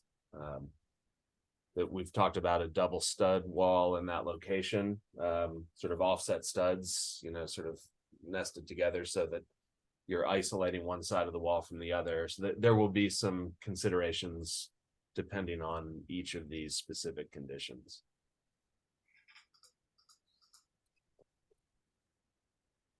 Marianne or Brad, I'm not sure who was first. I think my question is, do you have any idea how much the sound masking system will cost? It was not included in our past pricing estimate. What we will include it in DD. So it'll be itemized and we can evaluate that quickly. Yeah. Brad? My question is, where were you planning to put the sound masking? Was that like in the adult and kids sections? Or it was, but also to extend into the circulation desk space, reception and browsing, and the lobby. It doesn't need to be in any of the other spaces. They'll be acoustically separated. The meeting room doesn't need it within its space. But having the sound masking in the lobby, let's say, will allow those entering into the library to not perceive so much what might be going on in other spaces around it. Okay, thanks. Yep. Lauren? Yeah, I forgot one thing. Again, Norwell. I think maybe Andrea talked about this in the design subcommittee meeting, the perforated gypsum board ceiling. They are not happy with it in Norwell. And I will say that years ago, not an Odenzello project, but in Edgartown, they had that product in their meeting room and it didn't work there either. And they had to add acoustical panels all over the room to make it work. So I'm concerned about that product. Are you saying it's insufficient? It wasn't sufficient to do what it was expected? Correct. In a space with especially since I'm assuming this floor is some kind of tile, it's not carpet. And that's where they have the biggest problem in Norwell, is in the spaces where there's a tile floor and this perforated ceiling. It's very, very reverberating. I thought we had just perforated wall, and I mean, at least in the main space, it was looking like acoustic treatment up in the ceiling. Yeah, I can go on and explain that, Brad. We are considering that in the meeting room, adults and children's, to supplement the ceiling treatment. To Lauren's point, yes, we were aware of the Norwell condition where we have tile and a low ceiling where we use perforated gypsum in a fairly extensive space. and we're finding that the perforated gypsum wallboard in that condition just wasn't up to the task in that very specific space or kind of combination of spaces. But our acoustical engineer is as critical of the product as well, or at least we discuss the product, and it's really about how you install it and the detailing that goes into it. So it's about acoustical separation between the perforated gypsum board and the substrate that you fasten it onto. So you need to incorporate furring strips. You create an acoustical separation there. So in some of these other cases, Lauren, I wonder how it was ultimately installed. And That makes sense. Thank you for that. Yeah. So we're glad to have our acoustical engineers who are critiquing our detailing of the product. So yeah, well, we definitely note that concern, and we'll take that into consideration. So Brad, to your question or comment, we are looking to supplement acoustical treatment in the meeting room, adults and children. So not only have a ceiling condition where we include acoustical baffles or a wood slat system, which I'll explain, but to also install some perforated gypsum board on this central spine wall, let's say. So in the upper portion of that wall, it's continuous. I can describe this in the in a rendering. So you can see here this is a image of the meeting room. You can see in the higher portion of this solid wall, we would look to offset what we are treating, in the ceiling, to also include an acoustical treatment on this upper wall as well. So we're holding on to two ceiling treatments. One is this acoustical baffle, which you've seen before, and they are blades, let's say, that are installed directly onto the roof decking, and the sound basically bounces between the spaces. This has a texture to it, and it allows for sound deadening that way. So the sound kind of gets trapped up here. We are considering another product, which is a wood slat, and that is basically an assembly, which, if I race ahead, I should show you this slide first. So if you refer to this small image here in the bottom right, you can see how this is assembled. You basically have strips of wood that are about 4 inches deep, 1 inch wide, on a sub-assembly, and that is then installed to a ceiling. But the acoustical properties are actually, the performance of this product is via a acoustical insulation, which is then installed above this. So sound is allowed to travel between the slot and then be deadened by an insulation product that it lies above it. So you can see here, this is an image where we have the wood slat installed in the ceiling. You can kind of see through it. And then above this assembly, you have an acoustic insulation product that is performing for you. So going back to this image, it's an assembly we are considering to install directly onto the roof decking. And we are leaning towards this product because we feel it helps define our strategy to add warmth, the wood warmth of the ceiling into these spaces. So if you look at this against the the view from adults looking to children, so you can see here, the intent of the ceiling is to have a wood treatment, and we feel that this wood slat helps highlight that feature when compared to the acoustic baffles. So we wanted to present the two. We will need to evaluate cost comparisons. Our initial takeoff suggests that it would be a wash whether we go with one product or another. So just to explain what you would see here with these acoustical baffles, you would actually be able to see the underside of the roof deck. And currently that's a tongue and groove wood decking. That's Douglas fir. So you would get a sense when you're looking directly up that you would see quite a bit of the wood treatment. Let me go to another installation where we use this strategy. You can see here as you look directly up to the ceiling, you can see the decking exposed between these baffles.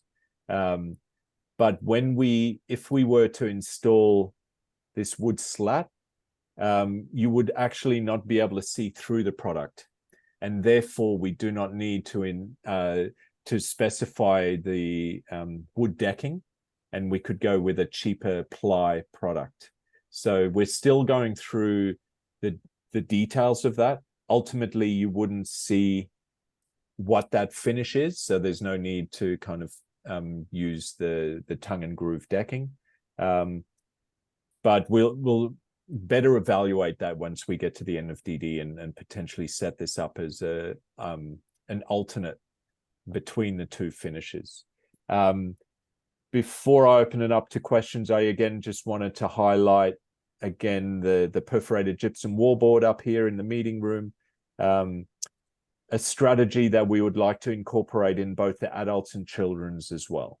So you can see here, it's just about adding more acoustical, deadening effect in these spaces.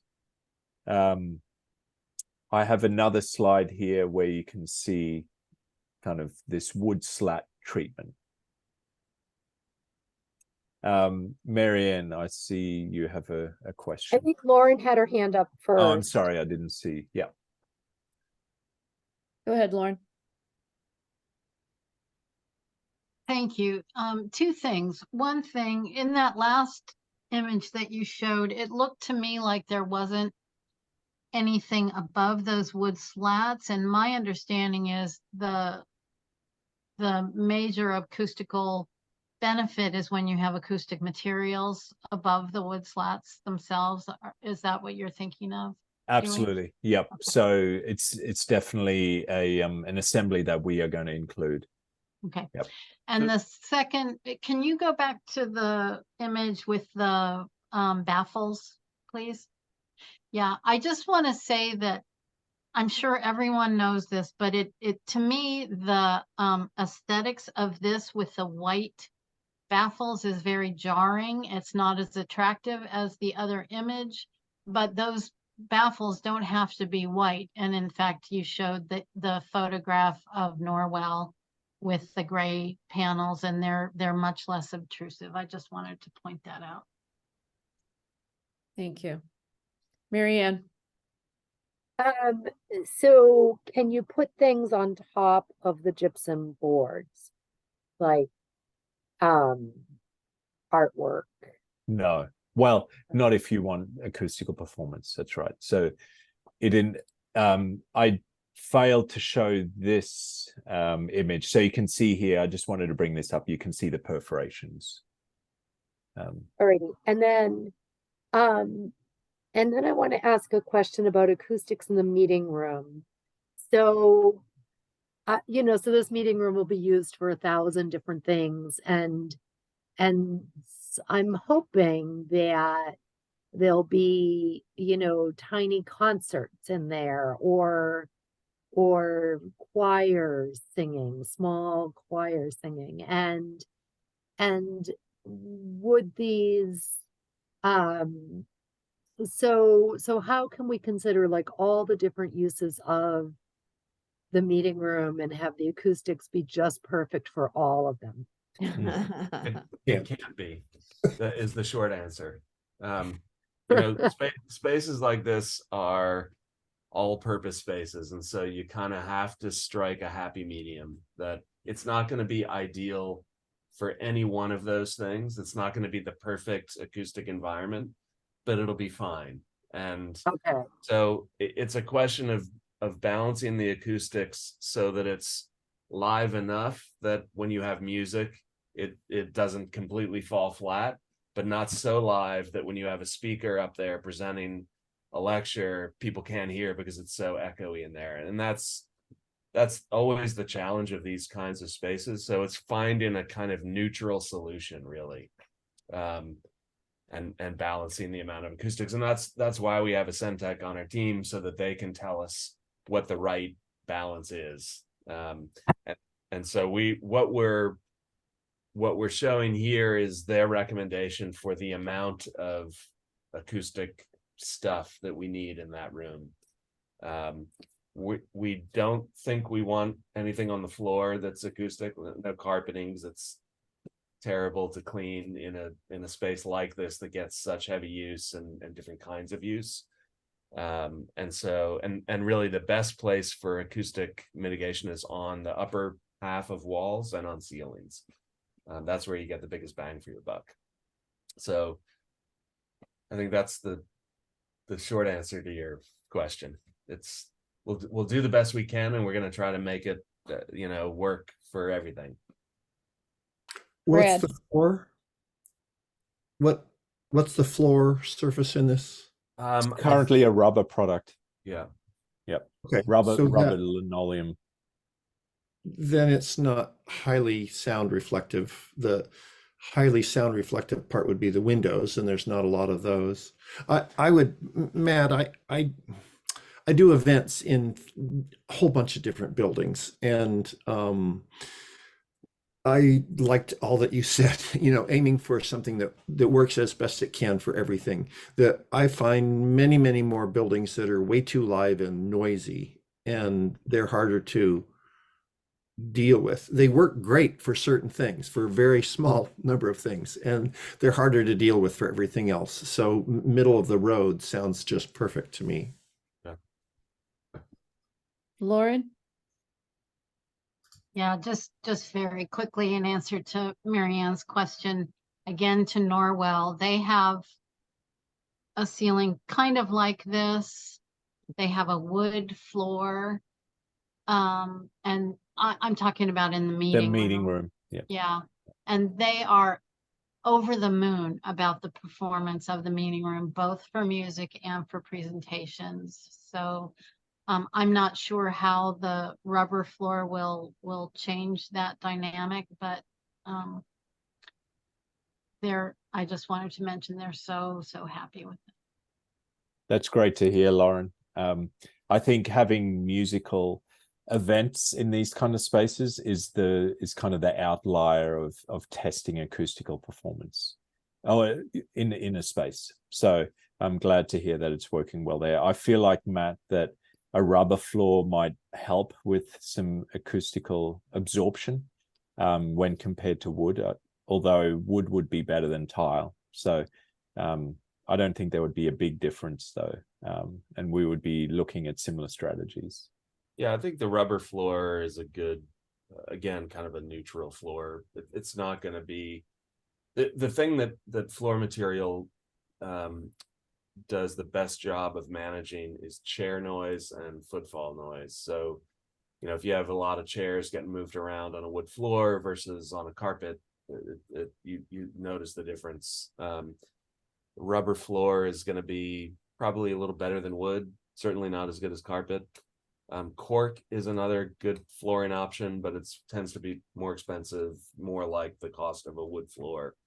But it does have some resilience to it, some resilient qualities. And so chair noise, things like that are a little bit deadened on a cork floor, whereas they're not on a wood floor. But I think for cost reasons, we were looking at a rubber floor product. Brad? Are the acoustic baffles and the wood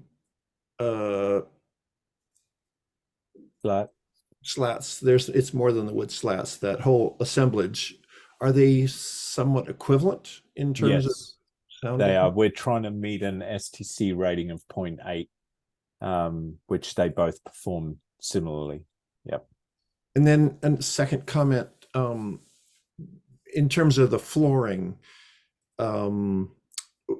I live in a world of country dancing, contras, squares, English country, things like that. And we're always looking for wood floors, and the rubber is probably not so conducive for dancing. I'm also expecting the wood is too expensive. It usually is.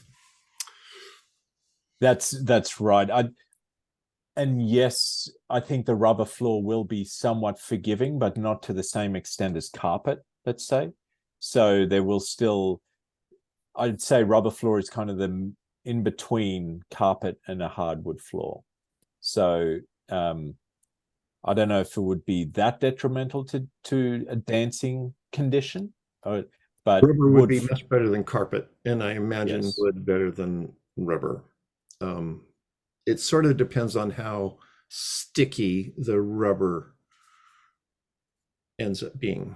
Yes, and to that point, I think wood floors perform far superior in that sense. Yeah. You have a bit of a slip tendency. Okay, it's 8:50. I think we should move on from this discussion, although it's interesting. So Sounds good. I can go quickly through the next section, although it does contain a lot of slides. I'm really going to fly through these. Our lighting consultant did a day lighting analysis, and this is really helpful for us to get a good understanding of how the building is sited and the exposure to sun angles and what that means on interior spaces. What are the needs for shading, things like that. So I'm going to go through these quickly.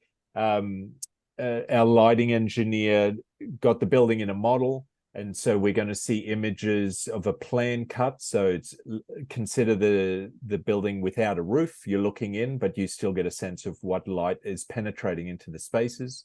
We're going to look at summer, the solstice, and then winter conditions. So here you can see 8 in the morning for summer, some light reaching in. 10 a.m. So again, you're seeing some, sun coming into these spaces here on the east side of the building.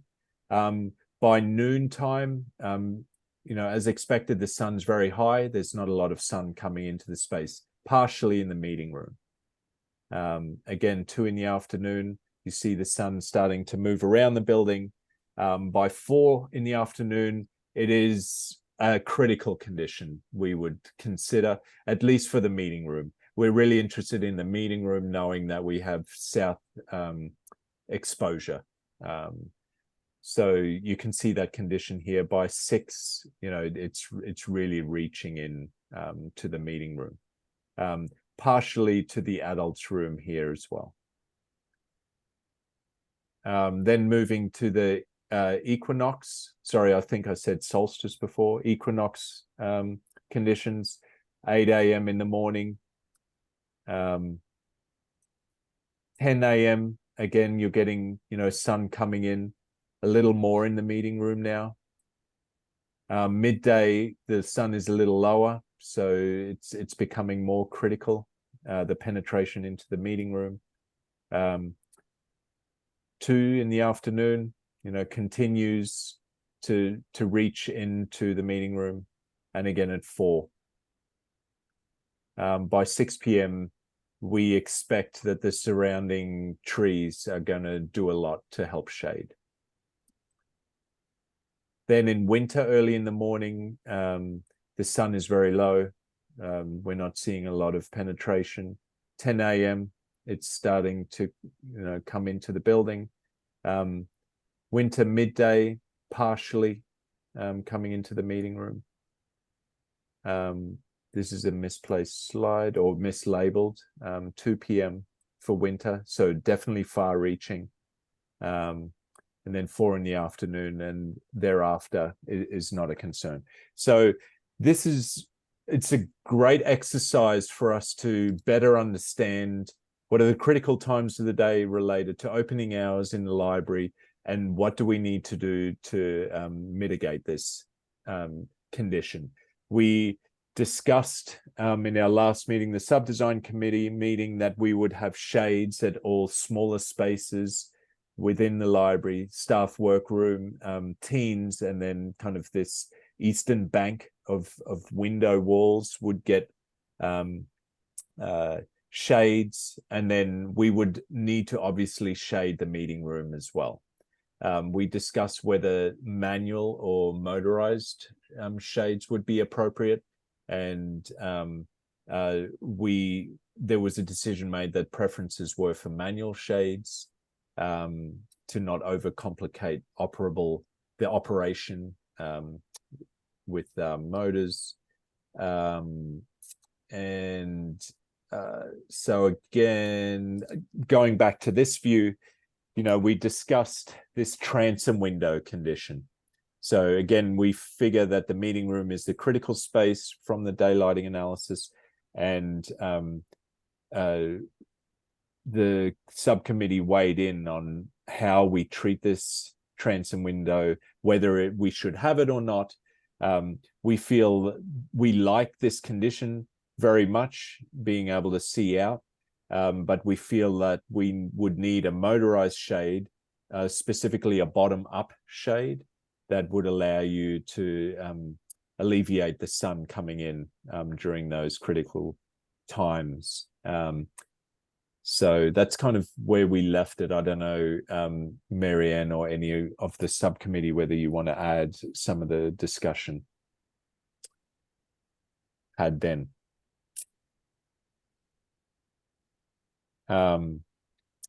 Marianne, you may have stepped away there for a second. No, I I'm don't. here. Yeah. I can't go very far because I'm in the library. I don't have anything to add. Okay, no problem. So we'll continue to study this south elevation. Matt, I don't know if you wanted to add anything about, we would love to hold on to this condition, although it is challenging to shade. I think that if the mandate is to only use manual shades, then there isn't really an easy way to provide shades on those two upper windows that are facing south that have the angled top. There just isn't. We can't do a top-down shade in those locations. They would have to be bottom up, and the only way to do the bottom up shade is to do it as a motorized shade. So I think where this will probably end up going is we'll have to eliminate the south windows in this room, only have the windows on the west side where we can more easily install a manual shade product, tucked up at the head of the window. So we'll continue to develop that and show updates as we get them. That's where we landed with daylighting. And one last slide very quickly. I just wanted to present, continuing coordination with the landscape architects. They are looking to develop an ADA access path around the building and into the site. Again, this is very much in flux, very preliminary for DD. There's a lot of work to be done here, but I just wanted to kind of show you that we priced a very rectilinear ADA path around the building. We're looking to massage that some more, potentially create a crossing over the swale condition that we have here. And that's pretty much it. We'll obviously update you as these things develop. Dominic, one thing I thought about after our design committee meeting was the location of the transformer. Yep. So Neil's talking about this highlighted here. I think that we had talked about potentially running the power overhead up the driveway. Yep. So I don't know if it makes sense to move that transformer closer. It would be less primary, more secondary. So I'm not sure it's a big cost saving item, but it will get your electrical service underground and coming into the library. So you don't have overhead poles and wires across the front of the building. I reached out to our electrical engineer about this. And because we have 3-phase power, or there's slated to be 3 power installed as part of the N-Grid is looking to introduce 3-phase power to this site, that the transformer couldn't be pole mounted, which we were considering. So we're still kind of massaging how we actually get our utilities. So if that was the case, Dominic, you'd stop the poles to the north of the building and then run it underground into the building anyway, right? So same idea, just whether it's a pad or a pole mounted transformer. Yep. So Okay. you're saying that we could go pole close to the building and then drop down. Right. Yep. Yeah, and I know this came up about a month ago. I think Jeff had raised this as Yep. a possible cost saving strategy, and our intent was to price that as an option for the revised SD pricing. And I think we neglected to ask our estimator to price it that way. So the revised SD estimate still has the duct bank in it. So I do think we need to pursue this and understand what the relative costs are between overhead lines and then, as you said, Neil, diving down underground as you get closer to the building versus duct bank going all the way from Leverett Road. So we'll plan to have that as part of our DD estimate. And we'll continue to have those conversations with our electrical engineer.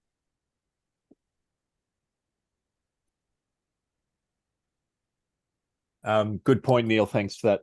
We'll incorporate that. That's everything I had, Marianne.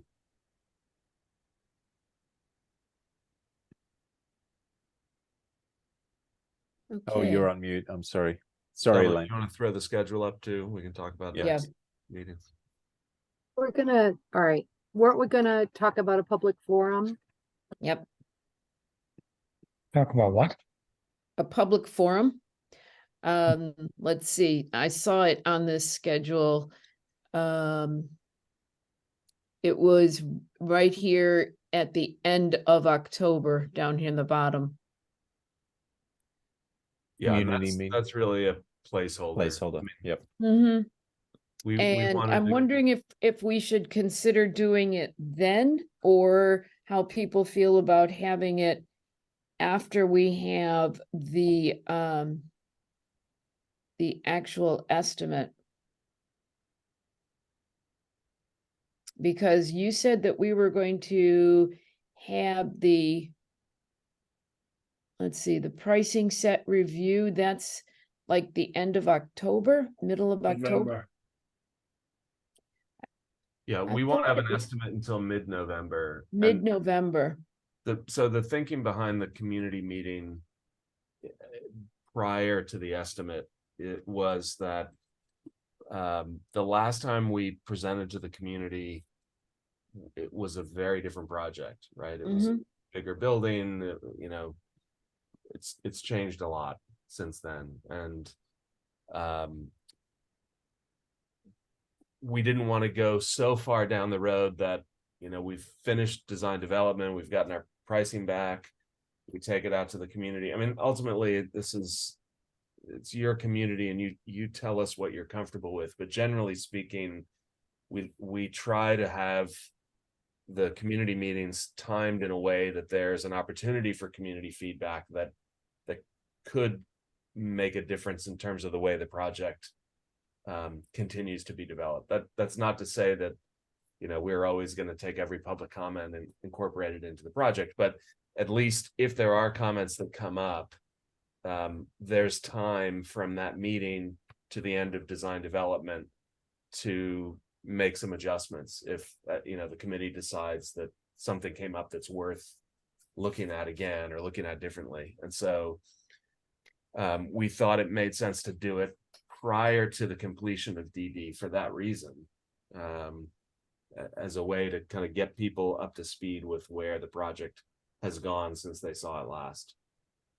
So you have design development ending October 13th-ish, October 20th. Our 30th. pricing set is due on the 30th of October, and then our estimator will take about 2 weeks to put together his cost estimate, and then we've built in about a week of review time. Hopefully no VE, and with a kind of with the expectation that we'll be starting construction documents in the last week of November. So are you thinking that you would like to we should have the community meeting towards the end of September or middle of October? I think it could push into the middle of October. The chances of a major wrench being thrown into the works, I imagine, are slim. If we did it in sort of early to mid-October, that still gives us a couple of weeks between then and the completion of our pricing set. If something comes up that we feel we need to investigate further, it just gives us less time. But I think that could be workable. I don't know. What do other people think? I mean, September 26th is a Tuesday. We could do. So I got the dates of all the open houses. Good job. Yeah. So I'm not far enough away from being a parent to forget about all the conflicts that come up those nights. So middle school open house is September 21st. That's too early. High school open house is September 28th. And Shutesbury Elementary School open house is the 4th. I think, so I think it'd be better to do it when we're a little bit further along. Well, is the Columbus Day week too late? Are we really, what kind of major changes could we anticipate out of a community forum?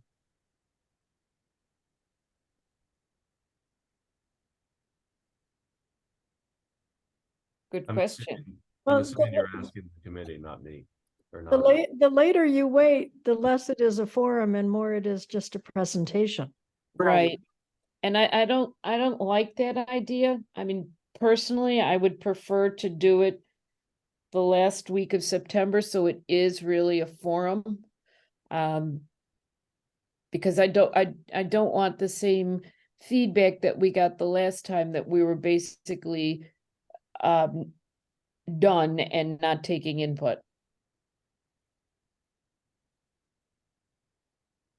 And will there be enough done at that point? I think we're much farther along right now. I think we're really pretty close.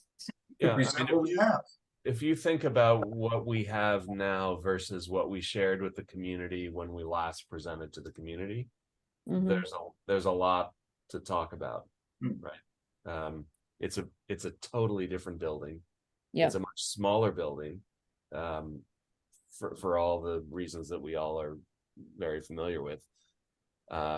And so we made some hard decisions about how to get this project on budget and do it in a way that minimized the impact on programming. And it changed the architecture, but I think we've held on to a lot. And so, that's really the big message here. And so here's your new library. It's very different from the last new library we showed you. And kind of gauge people's opinions. I'm an outsider here, so I don't know. You guys know better, you know your community better, and can probably anticipate the kind of reactions that you'll get. But just as an outside observer, my expectation would be that this building will be a little bit more palatable to a larger number of people than the last version was, because it is a little more traditional in its form. It's got a gable roof. it's not as tall. You know, some of the concerns that we heard in the last meeting have been in a way kind of neutralized by the changes that we've made to this project. And so my expectation is that we're not going to have any real hiccups, that people will generally be supportive, as you guys have been, as representatives of your community. We're expecting that, you know, we'll get a kind of similar reaction, but you know your community better than we do. Brad? I feel like, how can I put this? In terms of timing, dating of a meeting, I feel like there's no way to win. That the reason to have it earlier would be to talk with the community when there's more of the design still going on. But even if we had the meeting tomorrow, there will be people who say, well, you've already done it. I mean, it's a perception issue. And if we waited until, you know, mid-November, there are likely questions that won't have been answered, and people want, you know, firm answers for everything. So I don't think we can win on that score, but my gut reaction is to do it earlier rather than later, to open up the question, to allow people a chance to talk. There could be something that comes out of the blue and we say, oh, we want to deal with that. And we have more of a chance of being able to deal with that early than we do later. So that's my gut reaction. Dale, you had your hand up earlier. Yes, and Elaine, I agree with you. And I also agree with what Brad has just said, which is basically the same thing. I think earlier is better than later. And I support that. I mean, it's all going to be painful, but I think we should do it sooner. Okay, so I'm looking at my calendar. Do we want to say September 26th? Was that a conflict, Marianne? No, that's fine. You know, I think it's fine to do it during the same week as the high school open house. Are we going to do this in person at the elementary school? We're going to do it the same way. Yeah. Okay, so then we don't want to do it the following week when the elementary school has open house planned. Right. So I think that's fine. And I think there's plenty to talk about. I mean, there are flooring options that we can tell people about. There are, you know, there's plenty to, and we have, you know, we have one more design subcommittee meeting before then. Okay. And I think we have time to get the word out. Yes. So September 26th, 7 p.m. Yep. Brad. Marianne, I won't be able to make it that night, but I know Roger's on the line. He can confirm that he can attend for CMS. Okay. Does that work for Odinzello? It works for me. Dominic, Yeah. I don't know. Yeah, Glenn, I'll be that's there. good for you. Yep. Okay. Marianne, do you want me to check with the school? Yeah, I mean, we have to fill out a building use form. Right. Sure. Yeah, if you could do that. And then, Okay. Sorry, what time did we say? 6 or 7 p.m. 7. And then Brad, you'll do the sound again. Where did Brad go? Yes. Where did Brad go? Oh, there he is. I unmuted. Yes. Okay. All right. And I can ask Eric to help. And let's see. So the screen and the projectors situation wasn't perfect there. Okay, so I have a question. How many people came? Maybe 40 people came. And then we had people on Zoom. Mm-hmm. So there might have been 45 people in the room. I think I counted something between 45 and 50. Yeah. That's too many for the basement of town hall. Okay. Yep. It is. So it is. So, so I think the images will just be what they are. Like it really wasn't excellent projection, right? And you know, the school's not going to buy a new screen, and It nobody's. worked. It worked. It was fine. Okay. It was fine. Yes. It was Yes. fine. And if people, you know, if we have the presentation on our website, people can always go back and take a look at it again. And right. that's what they did. Right. Right. And- Okay. And Matt, if you could make sure the text on the slides is perhaps a bigger font than you would typically use, because that Yeah. was hard I to. remember that was an issue last time. Yep. Okay. All right. We'll tell people that it will be much better when we make this presentation in the new library. Okay. Okay, so we are really pushing time here. Let's see. Do we have liaison reports? Any? Did we talk about the turkey trot last time? I think so. Okay.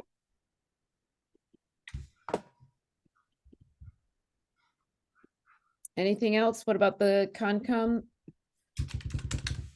Oh, well, the library has submitted an RDA to the Concom for the investigative work, and the public hearing date for that is September 14th. 14th at 7 p.m. 7:15 p.m. And Brad? it's really pretty minimal work.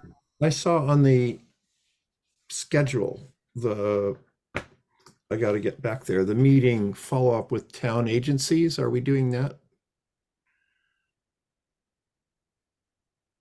We do need to do that. I think both. I mean, obviously there's Concom, but that's a whole other sort of class of approvals. I think we probably want to have another courtesy follow up with police and fire. That could be closer to the end of design development, actually. And that could be incorporated in one of our regular meetings. Yeah, it could be. That's what we did last time, I believe. Yep. So we'll talk to our consultants about when they think it makes sense to have that conversation, but I think probably closer to the end of DD makes more sense when things are a little more nailed down. Okay. All right. I have one question, and unfortunately I can't read the text on the timeline. When will we do more work on the site? Developing the site plan. Oh, that's better. Thank you. Sorry, yeah, and I'm a little focused on a certain section. Not sure if this is where you want to see. It is ongoing, and so currently both Civil and Landscape and Odin Zello are working towards Conservation Commission review of the site. We feel like that's critical. We need to get an NOI submission in. And so per this, I'm going to zoom out a little bit. So currently we were hoping to get something in and around the end of September. But we need to get a stormwater report. Civil is working hard to get that as quick as possible. So they need that because that material is going to be incorporated into our Conservation Commission review. So we are thinking it's going to be early to mid-October that we're going to be ready to see Conservation Commission. So that's kind of a high-level status update of where the design team is with regards to Conservation Commission and site development, site plan development. Miriam, since you are the chair of the Conservation Commission, I see your hand is up. Hi, thank you. just as an FYI to the design team, when you're doing the stormwater report, I would advise you to talk with your engineers about which data set they're using for stormwater calculations, because the commission has been discussing requiring that stormwater reports be based on NOAA 14 as opposed to TR 55. Okay. And I won't go into what that means, but I think your folks will know what I mean. Great. Thank you very much for that. Appreciate it.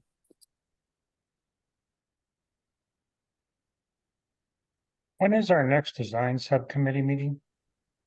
Next Wednesday. Wednesday, September 13th at 4 p.m.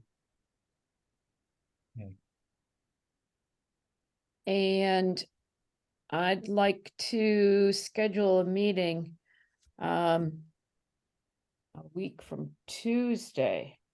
What would that be? A week from Tuesday? Are you saying the 12th or the 19th, Marianne? Oh, I'm gonna be out of town on the 12th.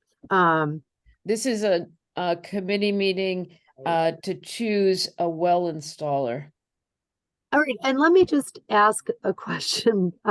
So I've been talking to well installers, and so you want me to just go ahead and get a well installed, the whole That- kit and caboodle, right? I'm looking to get all the information you need from my engineer, from my plumbing engineer. So I'm Okay. hoping to get you a little more specifics, because I feel like it might seem a little loose right now. I know they need this for their design. So Okay. I'm looking to get more specifics for you. I've been pushing on them since All right. Friday and again this week. So All right, so I'm talking to well installers, I'm getting proposals, and we're Yep. hoping to have those.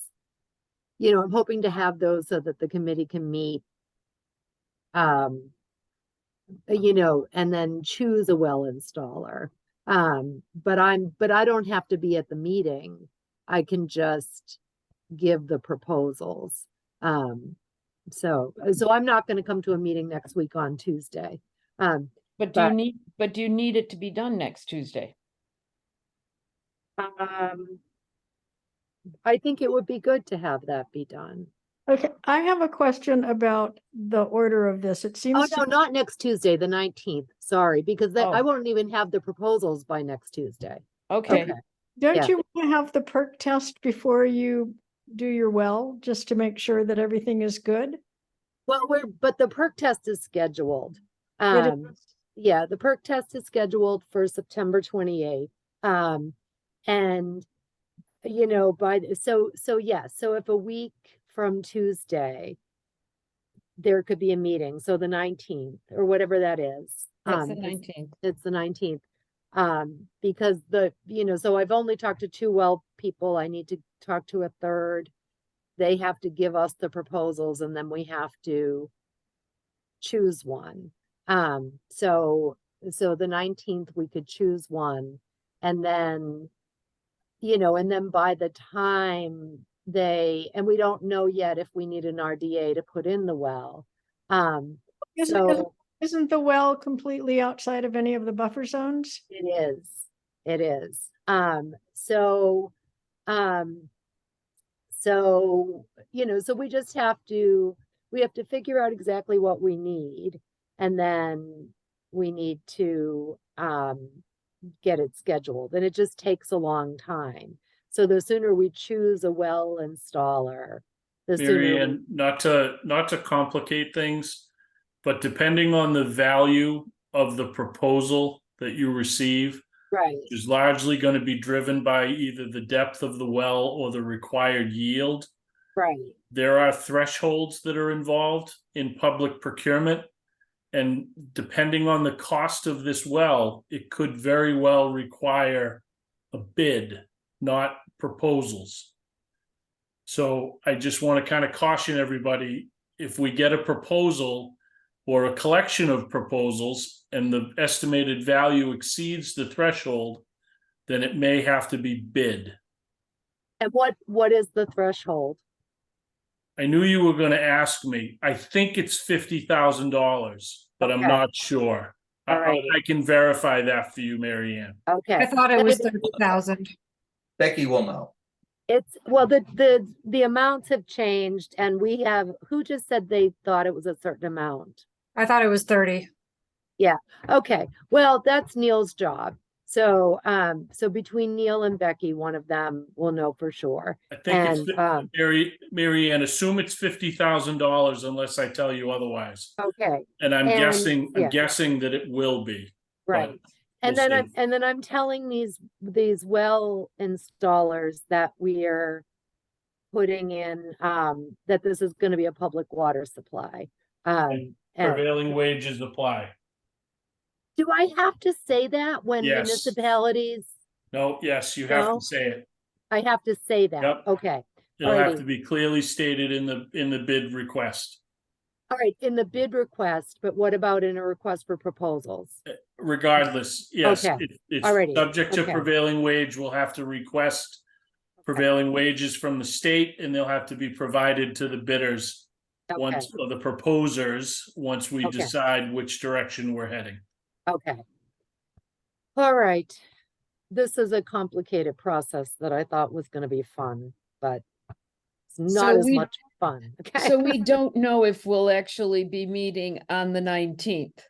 But can we just We'll schedule a save the meeting? 19th, Okay, 7 all right. PM for Okay. this, but if it's a bid process, then we're not going to be doing that. That's right, and then Neil will talk us through the bid process, Okay, right? Okay. all right. All right. Keep us Sincerely hope posted. it's less than $50,000. Let's sincerely hope that. Well, but Molly said she thinks it's 30,000, so who The knows? threshold, right, The yeah, threshold. okay. All right. Anything else, folks? Yeah, so the affidavit, that I sent you, Mm-hmm. so can we do that under other unanticipated business? Yes, Okay. Did I send it to everybody or did I just send it to you? I believe you sent it to everybody. Yep. Okay. Just the background story. So the library, the Spear Library has a small fund. So the Spear Library was built with a bequest from Myrick Spear, who died in 1901, and he left $1,572 in his will that built this building I'm sitting in. And then in the 1930s, his son, William Spear, left some stock for the care and maintenance of the Spear Library in honor of his father.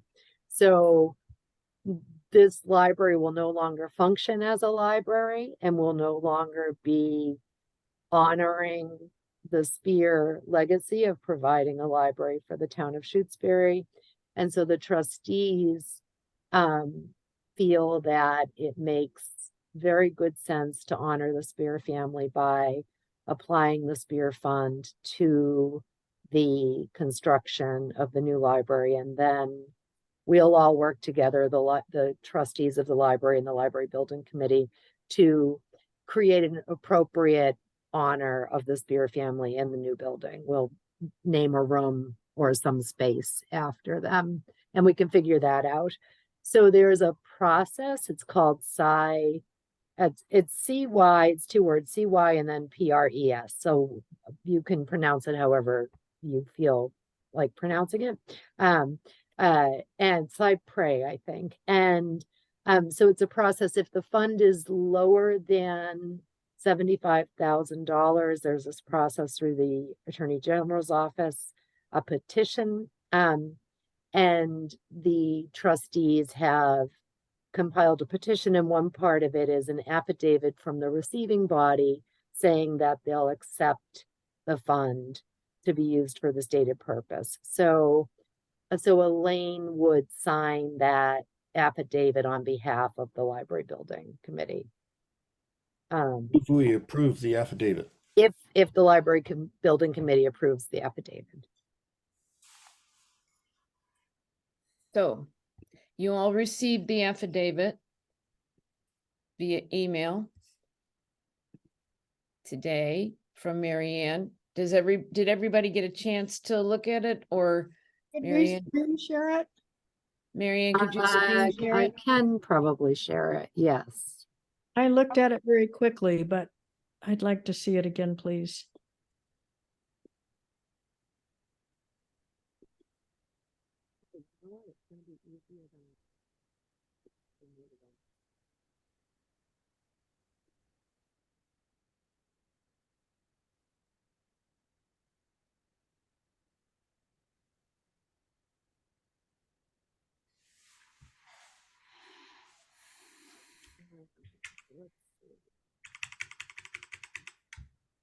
Okay, does everybody see it? Yes. Okay, so, you know, it's pretty basic. I'll go past the address. This is the whole thing right here.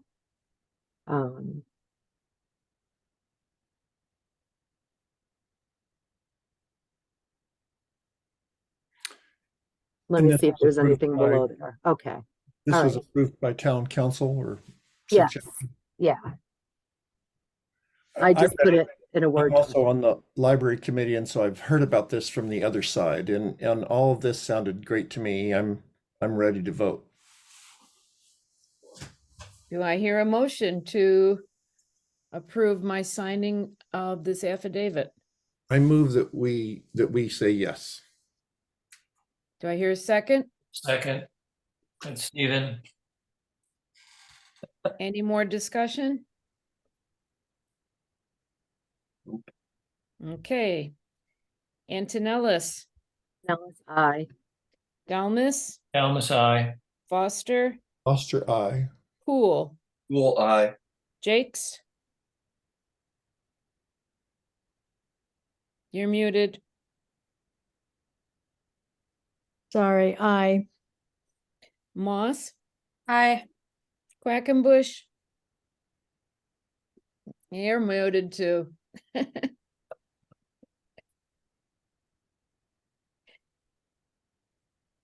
Quackenbush, aye. And Paleo, I, okay.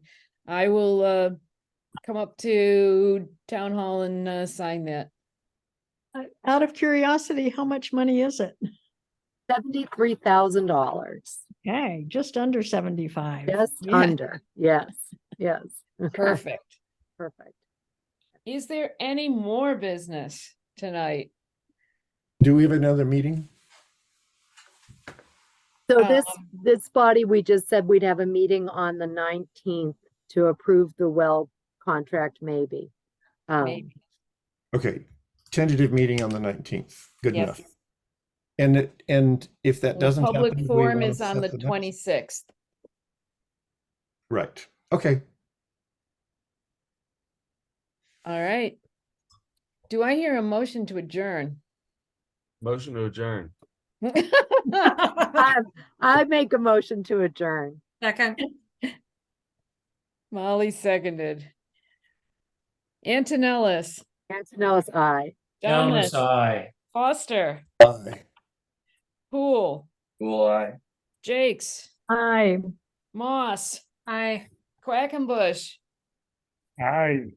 Paleo, aye. Thank you. This was a long meeting, folks. We don't usually have them this long, but I think we got a lot done. Thank you and good Thanks, night. The everybody. meeting's at 9:33. Thanks, Night. everyone. Night, Thanks, everybody. everybody. Okay, Good night. good night.